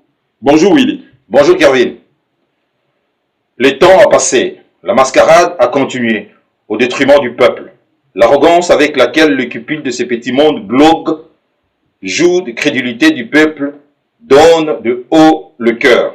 Il m'a semblé que le moment était venu de raconter le grand ébranlement auquel nous assistons impuissants. Nous avons changé d'époque. Si les faussaires font sortir encore et encore de leurs mains agiles de nouvelles illusions, le peuple a cessé de les croire. Tout craque. L'horizon s'écharge. Le nuage s'épaissit. L'histoire ne peut plus être maquillée. Il est trop visible, trop spectaculaire. Nous sommes entrés dans le temps où l'imposture n'a plus ni ressources ni réserve. La classe politique a déclassé le Congo. Elle a précipité dans une impasse alors qu'elle avait mandat de la rétablir en sa grandeur. Et le peuple s'en est aperçu. Mais les politiciens ne sont pas seuls responsables. Ils ont pu s'appuyer sur des alliés utiles parmi toutes les élites en révolte contre le peuple. Il n'y a plus ni précaution à prendre, ni personne à ménager. Il faut que les Congolais sachent. Bonjour Kervin. Bonjour à tous et merci de suivre maïso.com, votre site. Quels sont les titres de l'analyse que nous allons développer aujourd'hui? Oui, merci Kervin. Nous voici encore réunis ensemble à Paris, où je poursuis mes vacances estivales pour décrypter l'actualité ô combien abondante de notre pays, la République démocratique du Congo, depuis le meeting de la majorité présidentielle, en passant par le retour d'Étienne Tshisekedi et le meeting de l'opposition du 31 juillet dernier. Premier point. Le meeting de forces politiques acquises au changement a eu lieu à l'esplanade sur le boulevard Triomphal, où Étienne Tshisekedi, le président du Rassemblement, y était l'orateur. Décryptage dans cette édition. Deuxième point. L'absence de Moïse Katumbi a développé également dans cette analyse. Troisième sujet, la réaction de M. Lambert Mendo Malanga par rapport au meeting du 31 juillet. Le meeting de la majorité présidentielle du 29 juillet, auditeur du jour, question du jour, information et rappel coordonnées téléphoniques. Bonjour Kervin Maïzo. Bonjour à tous, merci pour votre fidélité et nous allons tout de suite développer ce titre en lingala. Alors, Tomonaki, Monsieur Tshisekedi wa Mulumba, na meeting oyo il y a le 31 juillet, n'engi ba prometaki peuple congolais. Alors, ndenge nini yo o talaki événement na et ndenge nini okoki ko décrypter yango pona ba auditeur na yo. Pour ça, la rappel d'abord, il y a information. Donc, il y a déjà que Étienne Tshisekedi a tenir meeting na esplanade, il y a stade des martyrs. Bon, en réalité, ils allaient na boulevard Triomphal. Et le meeting, il fallait que ça la dimanche le 31 juillet 2016. Alors, Webika Kabachaka heure avant midi, mais en réalité, Koka Ikobanda avant midi, meeting Ebandaki na 15 heures. Alors, meeting, qui prévu selon communication. Il y a groupe Oyo Babengaka, rassemblement des forces politiques et sociales acquises au changement. Dans Mokuse, les rassemblements, où ils allaient dirigés par Étienne Tshisekedi, ils allaient qui prévu que la plateforme Nyonso Oyo Bazali na Katia rassemblement, ba ya na meeting et ba prendre parole. Alors tango ba organisateur ba ke ina limité kozwa monsieur Etienne Tshisekedi pour ba memaye na stade akendo sala meeting apesi comme condition et muta pesi biso information o ezali encore pas encore démenti. Ezali Belinda Kabangu, hein, ou Azali présentatrice à une grande émission littéraire à Kinshasa. C'est une journaliste très connue avec une page Facebook très suivie. À Pesibiso, donc Belinda Kabangu, na Facebook na yeba koma ma junior, Belinda Kabangu ma junior, à lobby. Tango, ba comme pas Tshisekedi ba yebisi que ba eko joye pour na ba kende meeting à répondre bango que meeting wana ezali ya yé. Azo kende kuna te po akende koloba elongo na bat misusu. Soki ezali ke bat misusu pe ba koloba alors ba sala meeting na bango ya ko yati. Après ba négociation ba se plier na volonté na ye et ba juye abimi na lopango et ba militant na ye ba kamati ye ba yembi banzembo nyonso to mesana koyoka. Mena banzembo nyonso ba yembaki na nzela. Ti ba komisa ye na esplanade nzembo yokanaki mingi ezali ya Chichi zongisa ye na Rwanda. Et à propos ya nzembo wana tokofongola juste une parenthèse. Sonia Rolé ya RFI à Lobio tango bazo mema Tshisekedi bazaki koyemba des chansons à la gloire de Tshisekedi et ache en fond sonore ya Chichi zongisa ye na Rwanda. Nzembo wana ezali na gloire ya Tshisekedi te, ezali requête ya population, ezali demande ya population que Tshisekedi azongisa Kabila na Rwanda. Donc tango akomi na stade Batu bazalaki, pardon, na esplanade, Batu bazalaki ebele. Alors, toi, na estimation moko exacte. Mais il y avait une foule immense. Et, aye kozwa parole, a sali meeting na Lingala, et a distribué na presse texte ya ba propos na ye na français. Donc, émission oyo, tozali ko se contenter à la fois na ba propos na ye na Lingala, et puis na ba propos na ye na français. Alors, meeting et bandaki na 15h. À lobby pendant temps où il y a Kokai Koloba, pas quand même assez long. Et sonorisation est quand même assez claire. Et message naye et les kaki. Batu bazalaki ko étouffé tellement batu bazalaki belé. Il y a quelques personnes qui se sont évanouies. Et message naye et les kaki et la population a réagi. Alors, on a quatre messages naye à lobby ni. Abandina nous ko rappeler que Kabila Azali locataire. Et que ezana ligne rouge moko Kabila akoki ko dépasser te ezali le 19 septembre. Pourquoi le 19 septembre? Parce que constitution et lobby que mandat présidentiel ezali il y a 5 ans. Le la mandat et bandaki le 19 décembre 2011. Donc le 20 décembre pardon. Donc il faut ici là le 19 décembre 2016. 5 ans. Et constitution et lobby, il faut bah élection et ça la convoquer 3 mois, 90 jours avant fin un mandat. Donc 90 jours avant le 19 décembre, ezali le 19 septembre 2016. Wana ezali calcul ou botami na constitution. N'est pas qu'on convoquer bah élection le 19 septembre 2016, ezali qu'on violer constitution. Yawana Kabila Lobaki, première Tshisekedi Lobaki, première chose. Ligne rouge n'a pas dépassé, c'est le 19 septembre.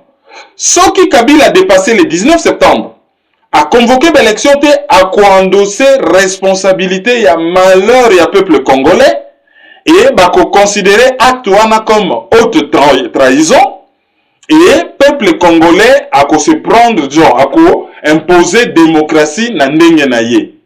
Wana izali point moko. Oya, Makasi, il faut tout retenir. Ensuite, avec Koloba, que Alingi violence té. Après, avec Koloba, que dialogue, ça ne sert à rien. Bah, qu'il y a un dialogue. Oyo, Edem Kojo, à cause de la facilitateur, parce que Edem Kojo, selon Tshisekedi, Azali kabiliste, donc c'est un traître.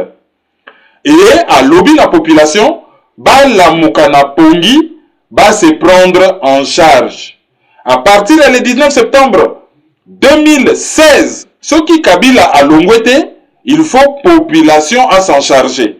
Et Bango va couper sa population, cahier de charge, bakoye bisaye ba étape, nengeni ni bako mener ba action pour na Kabila à longwa. Et ensuite, aye ko exiger ba libérer ba prisonniers politiques et a expliqué à la population que Katumbi azali un avion mais a commis na noté et puis au final Katumbi a komakité. On les ali vraiment résumé de chez résumé ya makambo alobaki tokoki ko joa moins 2-3 points mais résumé yango wana. Et boyebi na principe mission oyo to bandaka toujours kopé ça ba fait. Et après to bandi ko analyser ngo to bandi ko commenter ngo. Pour le journalisme balobaka les faits sont sacrés mais les commentaires est libre. Premier commentaire sur le plan forme. Meeting ezalaki un grand succès parce qu'il y avait une foule immense. Oyo babengaka plein na plein. Malheureusement certains fanatiques ou babandi ko commenter kaka plein wana. Or muta contestaka popularité Tshisekedi te. Mutu pas se contester que Tshisekedi a salaka ba plein. Plein wana. Ils ont envoyé un message. Ils ont envoyé une analyse eleki message na ba parti politique misusu. Na ba politicien misusu. Oh kutu tokoyi ko benga même ba politique ailleurs. Basalaka ba manifestation na Kinshasa 30 partis politiques difficile ba kokisa 5000 personnes.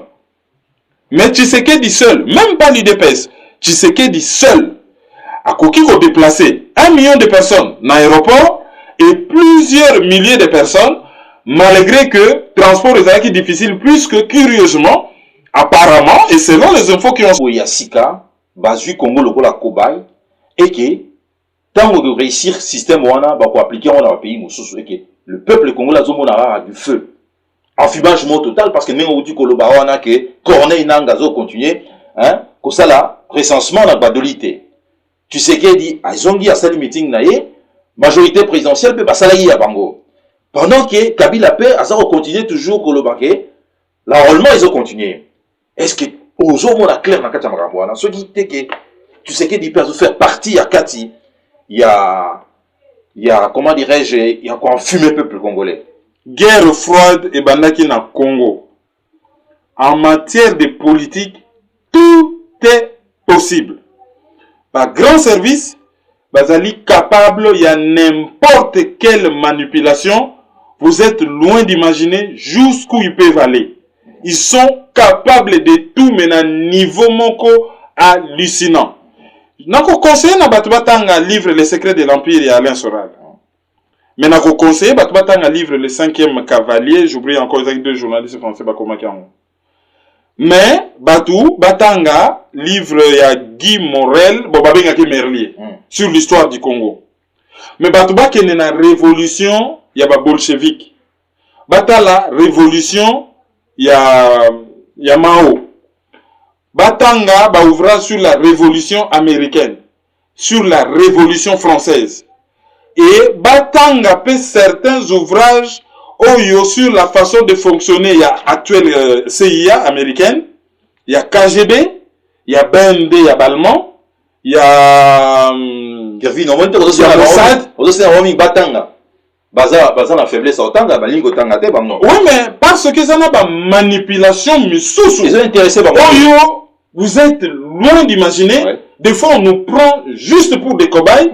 Et pays wana ezali ko représenter en jeu moko tellement ya monene que tout est possible. Oyebi ba groupe ya ba service secret ba groupe ebele ekufaka te hein. Groupe de Mbiza batu bakanisa ke kufaki. Soki batu ba yebi histoire ya groupe de Mbiza. Ba yebi ba membre ya groupe de Mbiza ba ko comprendre makambo ebele zo le kamikolo. Tant que ba papa wana balingi ko koma ba livre te. Tant que ba papa wana Botala papa Lokola Bomboko Akufi nous a laissé aucun ouvrage. Lui connaissait l'histoire de ces pays. Tant que Bako Yebisaka Biso ba vérité te. Tant que université et Kobandako tant que Sabiso histoire moko bidon et manipulé to comprendre makambo et beleti. Et ceux qui te comprendre makambo na perspective wana to comprendre makambo belé mais pour la classe politique ba yeba que beaucoup qui ko manipuler population, bo manipuler. Un matin, l'herbe la mouka et vous allez ouragan. Ce qui se passe, c'est quoi? Occidentaux, que le peuple congolais, oyazali ko lutter contre l'impérialisme occidental, tout autre peuple en Afrique, il n'y en a pas deux. peuple wana azokende vers pogrom. Pogrom ezali donc lynchage moko public eloko ekotikala historique et occidentaux ba lapi et bouleverser Afrique mobimba. Et bazo freiner des quatre fers pour nisala mate. Et bazali ko se servir na ba politiciens congolais pour na ko amortir choc kokene na solution moko politique ya likolo mais peuple atikala na misère. Il fallait pas arrêter jeune na bango na bazali ko sala bango balobaka. Selon ce ouvrage, l'un des ouvrages de Patrick Mbeko, je crois, le Canada dans les crimes, ils en ont combien de morts vous supporter dans le Congo? 500 000 morts. 500 000, ça peut passer. Si on a 10 millions, que Mobutu en partant, il a laissé un embryon de nation. Il y en a qui remarqué qui va attaquer na Goma, Bataba Congo Batomboki. C'est le début de la nation. Et ils n'ont pas vu ça. Et l'on va mis balo bango ba monakité et Salaman nulle part en Afrique. Ils allaient phénomène combattant. Oyo guerre ba yena ngo contestation na ba pays na bango démocratique en se servant de leurs lois. Et loko wana bango ba monakité yango na betu des osala na ba université va comprendre le phénomène combattant, va circoncire yango et que na ba pays africains mo sauter. D'où loko na bazo banga bazo ke nango malembe. Et je crains fort que grand laboratoire wana va se servir na popularité à Tshisekedi comme tampon ou comme ressort ou amortisseur pour na et amortir choc au peuple congolais azo kane la kosala asala yangote. Bato bazo landa biso la loupe. La plupart ya ba penseurs congolais nyonso batu nyonso basala ka analyse ya solo. Bazali répertorié na ba think tanks, bazoka banalise na bango bazo traduire. Même émission na lingala, ils allaka traduit par ba think tanks et belé. Bazo luka ko comprendre ndenge ni tozo réfléchir. Alors peuple wana au classe politique azo sakana na ye na ba occidentaux ba ko risquer ko regretter parce que ça risque d'être très violent. Et si Kervin Maïzo avait raison. Je l'espère. Si Kervin Maïzo avait raison. Bon, objectif ezalité naza a raison, on a juste analyse. Mais non, on a l'analyse. Nazo tala nanga ba fait, il peut arriver peut-être se tromper, c'est pas exclu hein. Oui, mais tout ça qu'on s'adresse si ça dirait que Ozan a raison, Kervin.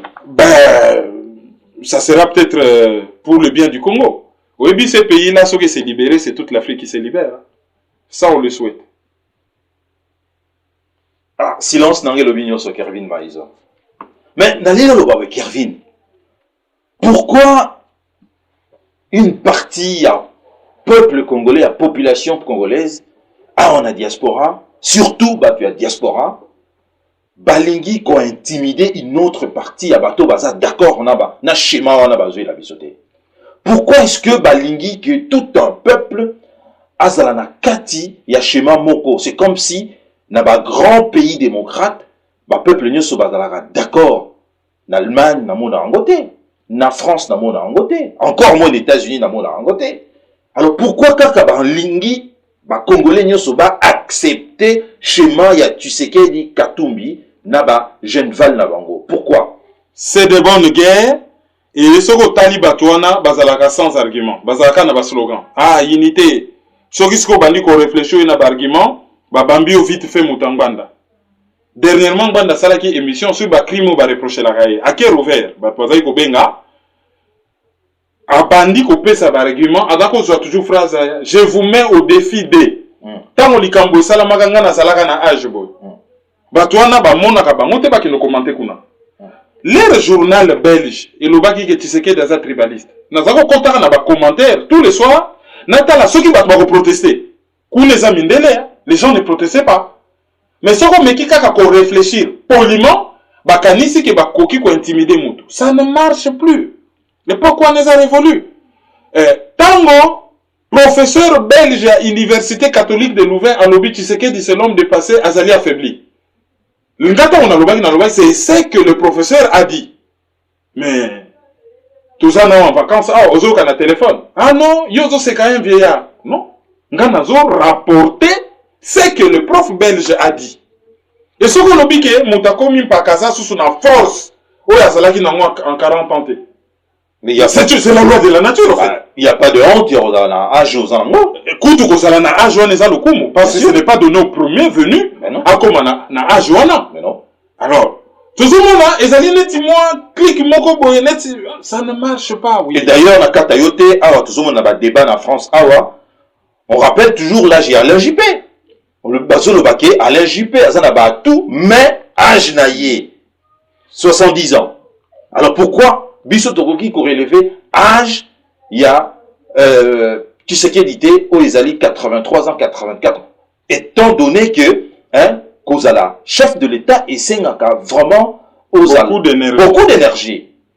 Mais déjà, Batou, il faut bailler que ceux qui biso batoko là na Congo toza na culture démocratique te. Voilà. Bao baza libanda, tozo vivre na ba société moko démocratique, où bazo garantir liberté d'expression.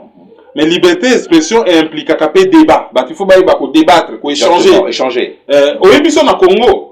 Et ça la ceux qui besoin na même point de vue beaucoup ennemi. Luka kotanga merlier on comprendre pourquoi ba mi ya lumumba ba komaka benemi na ye pour une divergence politique bazalaka ba mi tina niveau que ba ke ko livrer. C'était juste une divergence politique hein. Na Congo tokoki ko sala tozoli ya sani moko boyo zo supporter je sais pas moi vite ngana zo supporter imana tozoli ya sani moko. Donc na Congo ce qui est commis yo parti politique toza benemi ayo équipe tel ngai toza benemi non c'est pas comme ça qu'il faut réfléchir. Donc il faut aller débattre.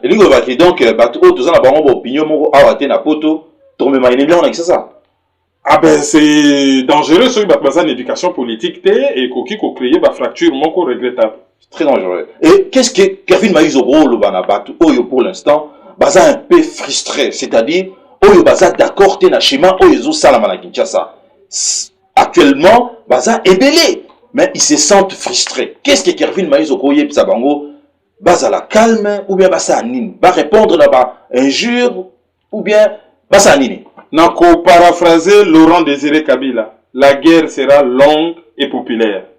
Baye bake une guerre longue et populaire et c'est ngaka endurance. Na oui Psabango kaka baza la na endurance. Ba se contenter te na ba solution moko superficielle. Il faut baluka solution moko en profondeur. Mutu soko za na vélo oyo pine tobokaka tous les jours. À force ya kobongisa pine wana obimisa mbongo koleka prix ya vélo ya sika. Je crois que so okangi motema otambo na makolo pendant un mois. Ba étranger ba simise na makambo na biso te. De quel étranger il parle? Est-ce que azo désigner ba étranger oyo ba s'infiltrer na mboka mais wana za ko se mêler na makambo na biso te po bazo occuper mboka? Donc c'est des ennemis. Mais les Américains sont aussi des étrangers parce qu'il y a un discours. Il y a un niveau déterminé bah étranger wana. Pour ceux qui ont dit qu'on a quand naïe, est-ce que bah étranger wana azali ko bois que là bah étranger bah tondi na bah groupe nyonso bah to former rassemblement de forces politiques et sociales acquises au changement. Ça aussi c'est une question. Mais si ceux qui bah étranger azo désigné par le bas na lingala, azo désigné bah pays occidentaux ou bah pays étrangers oyo bakoki ko zala na médiation ou bakoki ko intervenir les ala ba pays africains les ala ba pays extra africains c'est-à-dire ba occidentaux n'importe quel pays là aussi message ezali quand même un peu compliqué parce que yemo avant kendekin ayaki na Quai d'Orsay et azalaki ko solola na ba étranger notamment ba français ba britannique ba américain et ba tutu bazalaki autour de la table et même bon Togo considérer l'Union africaine comme pays. On a les organisation Congo, azo faire partie nango, yango les étrangers, mais bah américains, bah britanniques, bah français. Pour ne citer que ceux-là, bah sali bah étrangers. Alors un lobby, à l'ingité bah étranger, bah s'immiscer na makambo na biso. Qu'est-ce qu'il veut dire par là? Et bah négociation oyo ou ma solo ou bah contact oyo en entrée na bah étranger, ezali na cadre nini. Ensuite, ce kotali ba propos ya Tshisekedi. Alobi to la mokana pongi. Mais c'est contradictoire. Ba lobi ya salaka constant. Mais hier Tshisekedi mtaloba ka bola la pongi ba bébé. Si ko lera zo loba bola mokana pongi. Logiquement faut expliquer batuke na lalisa kibino pour telle raison. Pendant que bozala ki kola la botala musala na sali yangoyo. Si koyo pour telle autre raison, bah paramètre changé dans lobby bolamuka. Parce qu'à l'époque, c'est BCP à 16 qui bah confirmation et pas bah décideur. Bah décideur, oh bazali bah étranger. Oh bazali bah étranger. Donc les raisons le bah bolamuka na pongi, ça peut pas se passer comme ça. Abola la na pongi, mbala moko bon bolamuka na pongi et prenez-vous en charge. En bon français, je vais dire en bon français. Prenez-vous en charge, on a plutôt traduire en autrement, c'est débrouillez-vous en fait. Le peuple ne se prend pas en charge. Quand on dit au peuple, prenez-vous en charge, yo leader na bango, yo guide na bango, yo espoir na bango, bango ba yeko tondela yo, ba ye na makolo, ba lete, ba lalite na banzala na bango, c'est au leader de leur dire comment qu'ils vont se prendre en charge. À quoi que la bango ba lete que, prenez-vous en charge. Mais au bakisi, na lingi souma qui l'est tangate na lingi violence d'alors, ba se prendre en charge comment? Ça aussi, c'est vraiment contradictoire. Ensuite, Asengi va libérer les prisonniers. Kabila libérer les prisonniers. Et c'est Kabila qui a balanga Joana micro libérer les prisonniers. Kabila a rapport de force. Ceux qui après manifestation on a. Oui, mon collègue en Afrique du Sud qui beaucoup ne bouka ba prison. Monde ninganaka.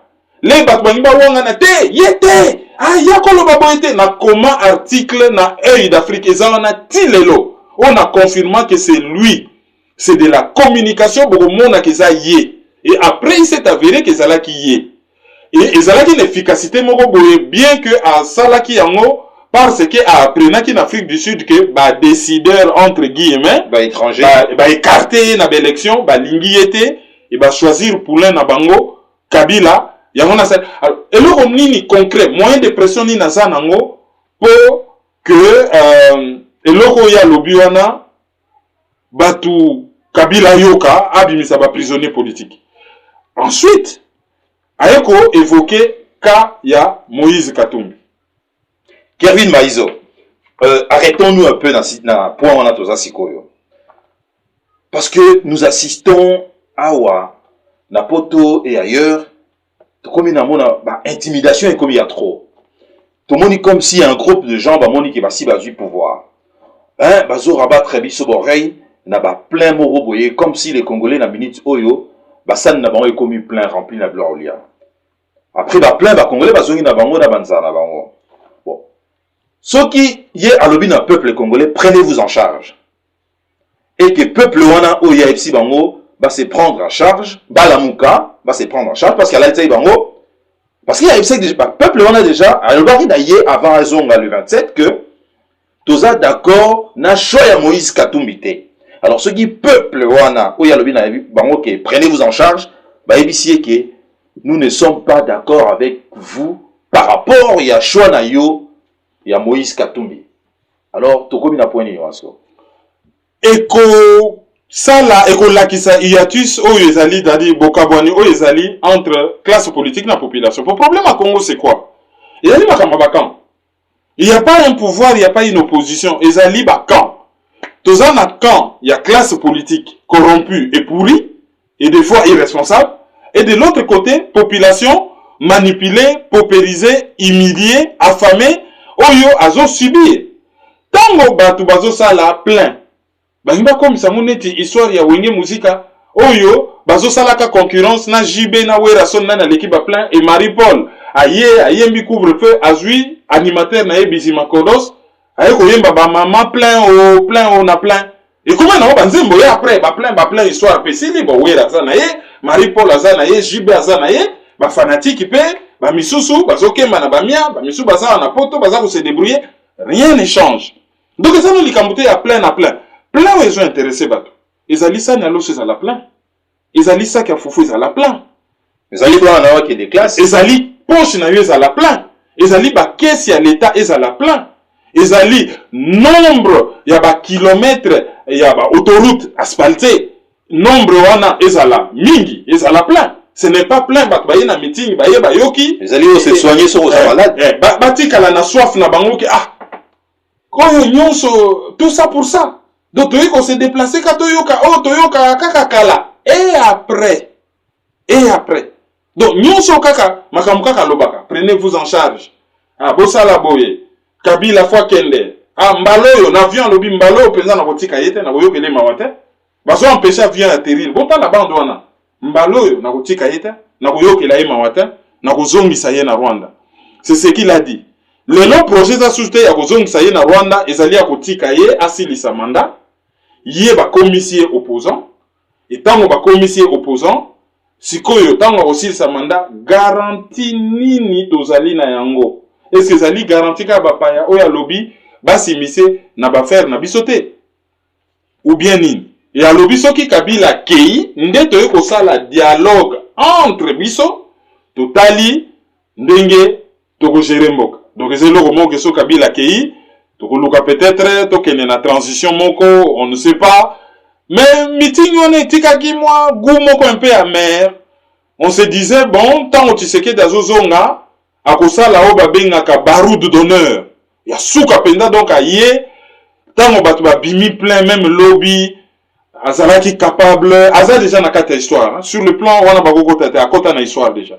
Mais lobby banga batangisa na ba université quoi. Soki kaka yebisa ka population na bon la plaisanterie a cesse durée basakani na biso mingi. Tant que nous avons parlé du peuple, stade des martyrs, je suis en train d'imaginer, c'est pas une incitation à la violence. Je dis par exemple, c'est une hypothèse parmi tant d'autres. À lobby bon, direction palais de la nation ou la voix d'Isaïe Reza Nassima. Lobby ngagizala historique et population bazala qui prêt à en découdre. Aye bisi bonka makambayo kakakala et puis bon, le long natongo le batbalamuki. Kabila zana ye kawana. Pourtant, on va faire un meeting. Kabila zalaki ni Corneille Nanga zalaki ni na badolite. Azo inauguré na ye ba kit électoraux ya sika, a lancé na ye enrôlement, ba kosa na bango ba élection na bango, ndenge balingi na rythme bango balingi. Le 19 septembre on a dans 45 jours à peu près, un peu plus environ. Ba kobenga na bango ba élection te, ba zalaki na bango ko s'en moquer. Et RTNC, aye Sanso Nikoloba, qui avait 15 000 personnes, entre 10 000 et 15 000 personnes. Alors, ceux qui stade du 20 mai, stade Tata Raphaël, Otokola Nango, et Koki Kozwa, 60 000 personnes. Et bongo esplanade, où il y a stade des martyrs, ceux qui allaient plein de tout le monde qui va image. Non, il y avait une foule compacte, hein? Ben oui. Donc, aux hommes, on a même RTNC, l'église au coin du village. Ça faisait vraiment pas sérieux dans le reportage en Dengwana. Mais meeting on est neti goût moko amer. Ce que tali ba interview mingi ya batu bazali déçu. Ouais. Surtout ta même ba propos total na ba site belé hein, batu bazali déçu. Ba ye ba yoki kaka refrain wana bon. Nzembo wana pe to yoki mwa mingi. Et comme moi monotone to ngaki moi musique mususu. Musique moko un peu différent pour ceux qui quand même CD en ils ont rayé peu mon mouké quoi to gozala sous bien té. Et Kervin Maïzo. Alors si nous assistons vraiment à un enfumage moro total, c'est-à-dire acteur nango ezali Tshisekedi Kabila la oyoben la classe politique pourrie hein n'a pas pu à Genval, c'est-à-dire G7 et consorts, bango va faire partie à Katia, il y a Johanna et que le dindon de la farce c'est à peuple congolais. Ce qui est alité que bazali ko tester système mo okola kosomba velo asika oke musika mais soko komi no kaka solution ya muke eye to bamba pine yoke ko bamba to sala boye et ko empêcher o luka solution à libela et na Congo bat ba komi tellement impatient que ba komi prêt à accepter n'importe quoi. Je pense que Paris n'a pas été bâti en un jour. Paris au monde je crois considéré comme une des plus belles villes au monde. Ezali ville moko ba construisant pierre sur pierre et ça a pris beaucoup de temps. Et bah pays démocratique au monde États-Unis a commis même pas, a ça juste dans un peu plus de 200 ans. A commis même pas. A zo poursuivre le chemin. Biso tozo ça un bénéfice que strict minimum. Mais toye ba ke moko tozo minimum, le chemin sera long. Toye ba ko réfléchir à long terme. Tozo la rater na factuel. À lobby pouvoir l'immédiateté. Ouais, tozo la toujours ba mindele ba réfléchir ça sur 30 ans sur 50 ans. Le lolé biso tozo beta masolo ya Katumbi Tshisekedi Kabila tout ça bango bazo raisonner na 2040 Congo kozala ndenge nini ba ko contrôler biso ndenge nini ba ko gérer biso bato za libanda ndenge nini ba ko couper biso na bato toza na kati éducation ni ba ko pesa bano baza na kati il faut enseigner beba pour toute une génération beba il faut bato bazala na culture ya lecture te. Baso raisonner les biso musika biso tozota là dans une semaine qu'est-ce qui va se passer c'est vraiment dommage. Non on sait on a bamba ça là tout simplement endurance. C'est préliminaire la réponse d'ailleurs endurance et endurance né yango moto ko senga ke to avancer avec beaucoup plus de visibilité. Passons maintenant au deuxième sujet d'Abisso, Kervin Maïzo. Tout le monde y retourne à Tshisekedi, mais annonce à Ibiso qu'il ne sera pas seul dans la descente dans l'avion à Kinshasa. Il était prévu que Yazala accompagné avec Moïse Katumbi. Mais qu'est-ce qui s'est passé? Tout le monde y était. Tshisekedi a yéyé moko, mais apparemment, tu t'as dit que empêcha qui est à atterrir alors que même a sali ba déclaration moroboye. Mais n'engeni yo ou analyser absence ya Moïse Katumbi alors que y est vraiment alingaki vraiment azalawana parce que y bazo memaye le roi Kanish et pas un peuple congolais, c'est-à-dire yo yaraka awato la bisa yo pas un peuple mais absence on demandé. Katumbi azana ba lobby oyo bazali derrière ye. Et Katumbi azana batu na ye na Congo oyo bazo salela ye enquête ya popularité oyo ba yebi réellement ce que la population pense. Katumbi n'est pas bête. Ayebi ki awa na poto bate belé bazo landa ye comme tiroir caisse. Bazana bango kutu kunati. Bango ezali kaka bato bazaka sans personnalité, bakumisi, moi ba billet kwei bango bakumisi. Azui billet na 9h, na 14h azotonga yo quelque part, na 16h a commission du pas benda deuxième billet. Des opportunistes. Des opportunistes. Et Katumbi a yebi yango. Et Katumbi a yebi ke ye na Kinshasa na meeting wana d'abord un. Tu sais que peut-être angakati kaya lobate, peut-être pour a décider que ye moko mtakoloba. Mais peut-être là na kozwa parole. Population na ko réagir pe ndenge moko boye. A yebi yango. Alors, alobi, ba empêcher yé à atterrir. Azana Libreville, bazo négocier na pouvoir. Mais tout raisonner. Katumbi azalaki na dossier moko oyo bazo accusé d'atteinte à la sécurité de l'État. Tango abimi accueilli hôpital, ba pese condition que asala ba déclaration politique libandate. Et so ka silisi traitement, azonga na Congo pour na ba poursuivre instruction à dossier na. Et tant que libanda ba condamné par contumace que à l'expoliaki immeuble ya grec mokobo. Et gouvernement comment ki ko lukaye ba chaye na boloko par rapport na dossier wana. Donc intérêt à gouvernement zalaki te ko empêcher ya zonga. Kutu zalaki il faut ko benda yeneti mpuku na kati ya nas soka zongi bango bakangi direct. Donc ça paraît illogique que ba empêcher azonga po bango baza na besoin azonga bakangaye et Tambwe Mwamba a annoncé que ba kokangaye. Alors comment expliquer que yé moto bazo lukaye kutu bakangaye ba empêcher yé à survoler territoire à atterrir po bakangaye. Ça c'est le premier l'élément où ils ont paraître incohérent. Et Menda lobiango na réaction na yé.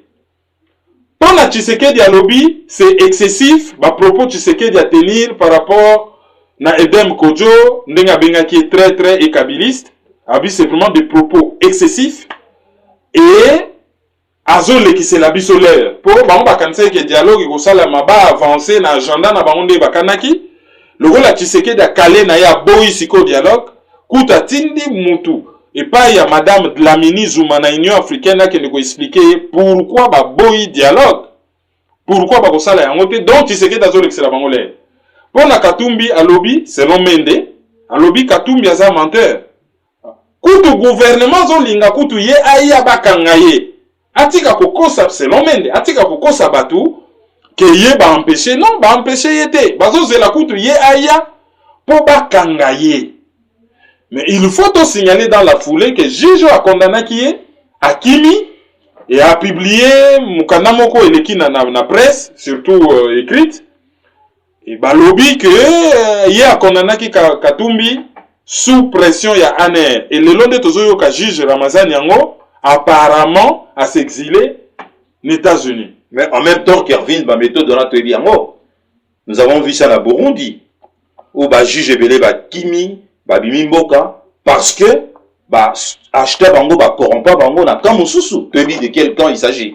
Oui, mais quand même ça paraît incohérent que bango bazoluka Katumbi bakanga ye. Non, je parle du juge. Oui, il y a moi nazoloba. Donc soto zongeli incohérence ezali toujours même ceux qui ba condamna qui est par dépression. Mais il faut c'est que bazako la d'objectif ya ko condamner ezala qui ba neutraliser. Exact. Mais meilleure façon de neutraliser ezali aye boche na boloko. Donc entre bango moko na bango zokosa. En tout cas, ezana mutu azokosa entre gouvernement na Moïse Katumbi. Voilà. Ezana moko azokosa. Alors la main dans lobby que Moïse Katumbi est alimentaire. Abimisa ba preuve, il y a ba négociation, ba enregistrement téléphonique, ba mail o ya zalaki kotinda pour na ko négocier pour na vieux kita.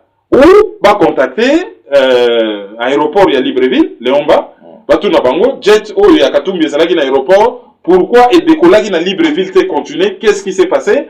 Est-ce que tour de contrôle Angil et Lobakinini, tout ça, ça peut se savoir, mais ça demande du temps, de l'argent et de l'investigation. Mais toujours est-il que Moko Nabanga Zokosa. Oui, Moko Nabanga Zokosa, donc, Toye Bapé de toute façon, vérité, Nana Zokosa, parce que je pense que Bangonyo Sobazana Katia, enfumage Moro Mounene, au peuple congolais, le dindon de la farce. Mais l'autre que Kasiko ezali que le Kola, Batuba Moni, vrai face à Tshisekedi. Batu bele belo bakoto na nasima bakanisa ke bon vieux akomi na ye mutu ya unité ngulu bamoni penda via pema penda chez na palais à l'hôpital la meeting wana eza yanga mutu mususu akoloba te na oloba sel oyebi kamera zai ko se plaindre ke bokeka ko ndimaka Tshisekedi logo la chef bino bufandi lelo ba vrai face à batu ko bima organisation na bamwana ekopanzana oui tu sais ba ambition eza te ekopanzana nango kala oui Kervin Maizo. Au souligner le mot très important, Kengapen a remarqué Kiyango. Je vis que tu sais qu'il est rayonné. Il était content d'être là, dans son pays. Dans son pays. T'as la visage naïe, il s'agit pour rayonner. Ako seka, qui content d'être là pendant 2 ans, avec na extérieur, yamboka, parce que le monde a une wanate. Est-il pas tout simplement content, yarosa lamboka naïe, et que tant à lamboka naïe, à l'axibino, à l'étranger, je vais vous laisser faire dans votre talabino. Mais ici, c'est chez moi. Ben, ce qu'on t'a le message, M. Zagui, qu'on a envoyé à propos, il y a la politique ailleurs, c'est là qui finit la récréation. Exactement. Moi, ma blague, moi, ma organisation, moi, ma makelele, moi, qu'on voyager, qu'on les canne TV, ah, biso, bon, mitié na niveau na bon, ah, et bisi, quand moi, ma politicien, on a qui finit la récréation, on a reprendre COP. Mais c'est quoi la grande question? On a reprendre COP. Mais façon, on reprendre COP pour la population, c'est plan na yango. Parce que le vrai patron, on a siffler, dernier coup de sifflet, ça sera la population. Hein. Les populations à qui nous on a beaucoup mis sur Tongo, après-midi, balouke nous na niveau moko que, au cas moi bango, au reconnaître bangote. Donc, les populations moko, il faut ça la très attention. Les Belges et Mobutu en savent quelque chose. Kervin Maizo, pourquoi faites-vous tout ça? Pourquoi est-ce que ou sacrifier Vinayo dans combat oyo? Est-ce que Kervin Maizo nzambe à côté liyo pour le baké yoza élu na ye ou là que ça peuple congolais nzela? Pourquoi est-ce que Kervin Maizo fait tout ça? Pourquoi?